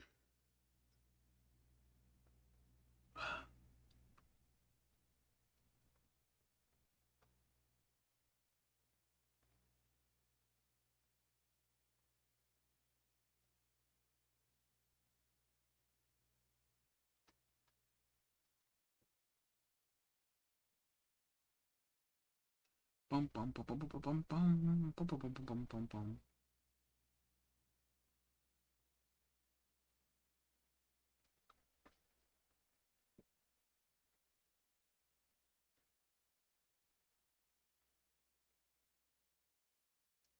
But yeah, I guess you'll know more tomorrow on what kind of choice I have. I guess I do have like a character that I'm willing to fall back on if I'm unable to pick or sort of think of another character to do. If I'm being honest, I won't do it tomorrow though. The next day. So tomorrow, if I don't find another character that I can do, then I'll probably just work on some other stuff that I have in mind on stream. And definitively, for sure, not tomorrow, but the next day, I will work on a character. 100%. Alright, you heard it here first.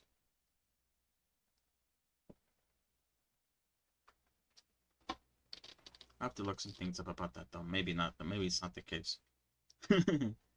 Anyway. Cool, cool, cool.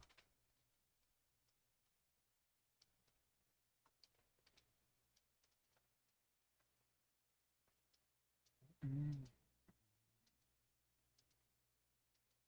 Oh, dang. Close. 2 more levels. And she's done. How annoying. I guess I could grab the last 2 levels right now. If I push out another, what, like 2 runs of this? I guess I should get it over with, you know?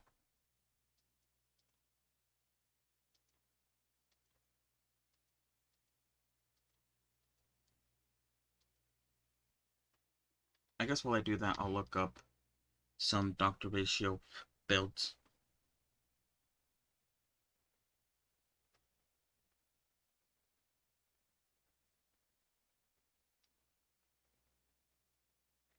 So I can start preparing what kind of artifacts I need to get for him.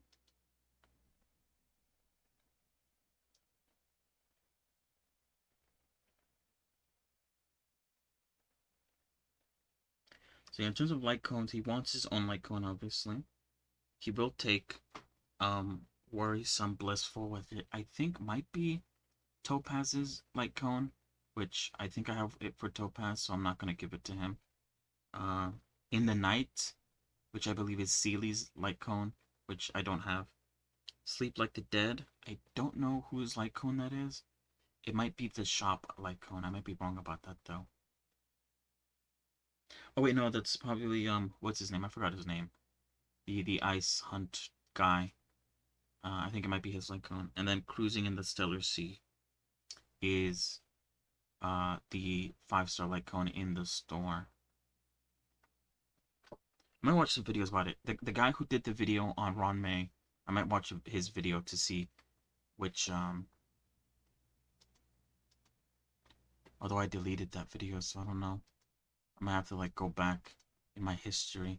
Or I can, you know what I could do? I could probably just go to my YouTube and yeah, go into like my history on YouTube specifically, and I might be able to find it there a lot easier than going through like my actual search history, because I've searched up a lot of stuff.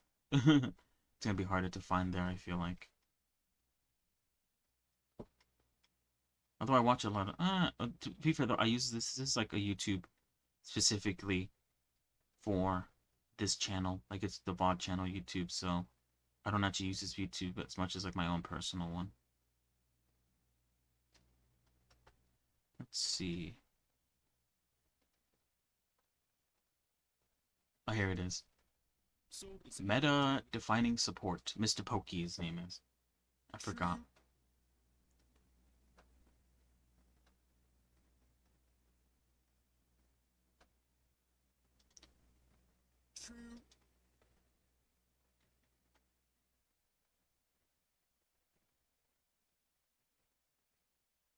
So yeah, he does I guess like the analysis over in China, because I guess they spend a lot more money on these kind of things, so their characters are a lot more built, um, which is pretty good. It's a pretty good, I guess like thing to base your things off. Anyway, let's see if that's enough for her. Hopefully, it is not. Ooh, it's really close to. I think I could get it in 2 more. Okay, if I use my reserves. Let's try it. Why not? I have the stamina. We could only hope. Anyway, let me look at what is this? Character kit, Eidolons, energy threshold, relics. Let's look at relics. Jumping into his relic set, the best slot is actually going to be the Genius 4 piece, especially against quantum weak enemies.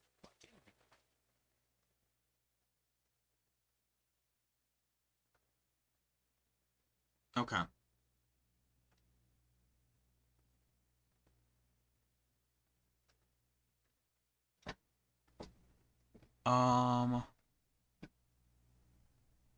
So let's see. I forgot, what is he again? I guess I could check in right now. Hold on. I forgot. I think he's imaginary, isn't he?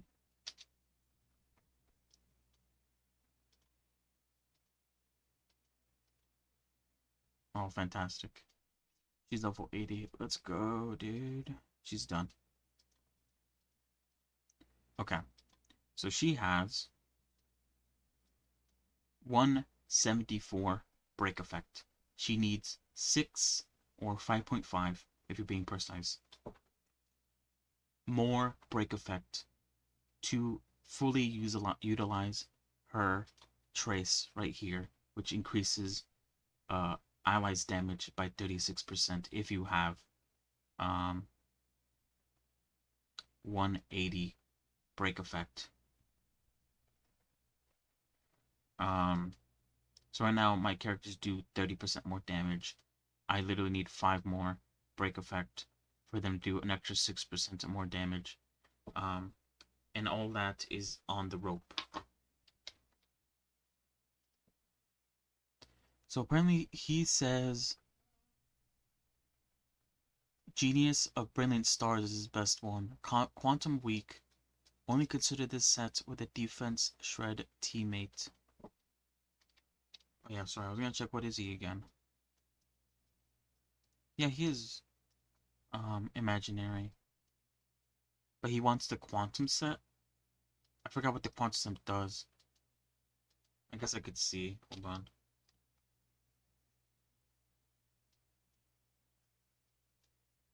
Oh wait, it's not here. The quantum set, the first level, gives you 10% quantum damage, which isn't actually that much. But When the wearer deals damage to an enemy, ignores 10% defense. If the target enemy has quantum weakness, the weak wearer additional ignores 10%. So this is really good for specifically if you're fighting enemies with quantum weakness, which I guess could happen if you have like a silver wolf on you. Yeah. Quantum weak, only consider this set with a defense shred teammate. The next one is Wastelander of Banditry Desert.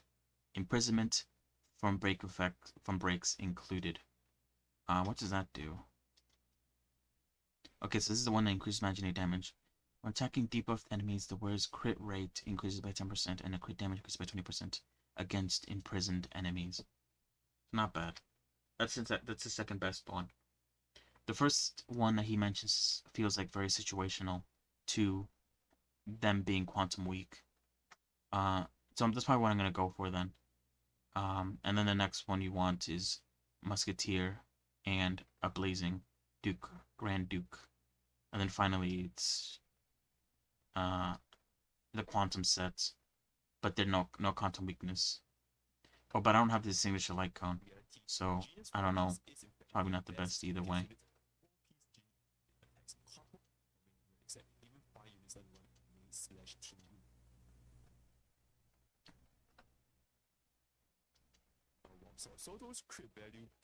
I'm not listening into what he's like talking about, so I don't really know.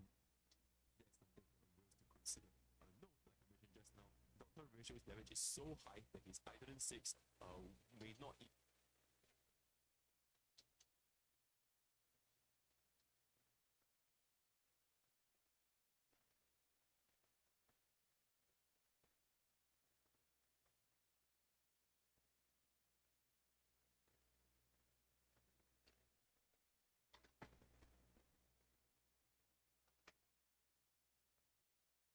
Wait, hold on.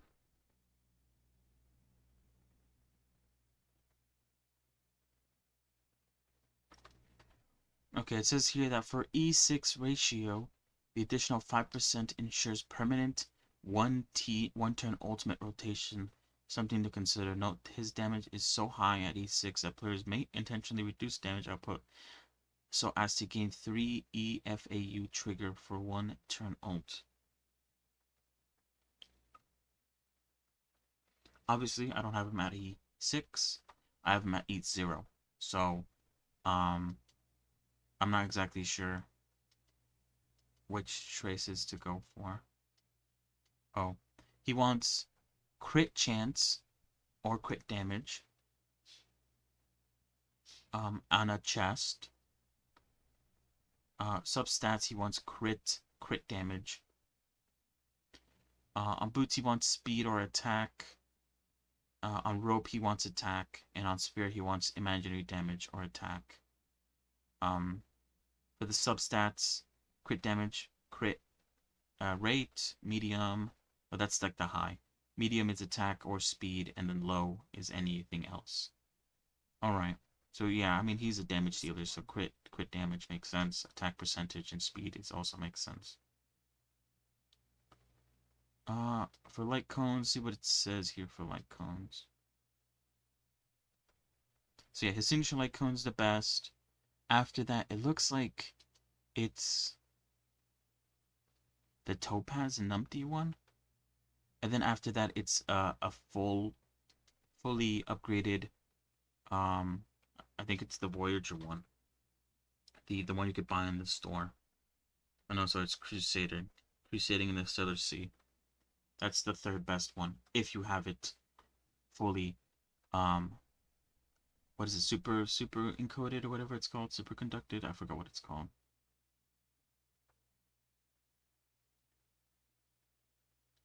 Let's see some team comps. Oh shit, wait, hold on, there's an ad.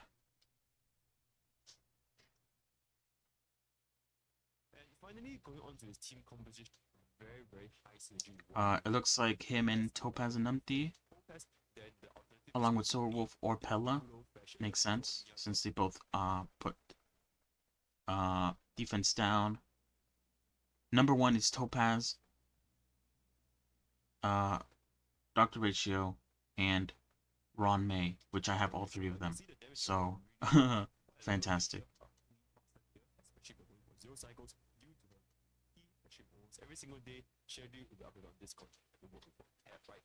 Bronya, she's always going to be an excellent pick for hypercarry setup with Team Wing closely behind her. And For some reason, it only shows 3 characters in the team, so I assume the last character is like some sort of sustain, like a healer or a shielder. So yeah, number 1 is Topaz, Dr. Ratio, and Ron May. But it looks like number 2 is also the same team, but I think it's different. Like I think one of them, like the teams are like separated based on like I guess how many Eidolons they have. Anyway, I think we're done for today. There's like 12 minutes left before 8, so I have to step away now to help someone with something. Regardless though, today was a good day. I learned a lot about Warudo. I'm really excited to see what else I can do with it. Tomorrow, depending on how things go, we might look at more things, more random stuff. We might work on a character. If not, then the day after tomorrow, we 100% will start working on a character. I'll just like, I don't know, I'll put all the characters, I'll either pick one character that I currently have in mind, or I'll put all the characters that I have in a list on like a on a wheel, and I'll spin it like I did last time. And we'll just do whoever it lands on. So yeah. Thank you for coming along. Thank you for watching. It was good. I enjoyed myself. And yeah, I will see you tomorrow. Have a good day, have a good night, wherever you are. Bye-bye.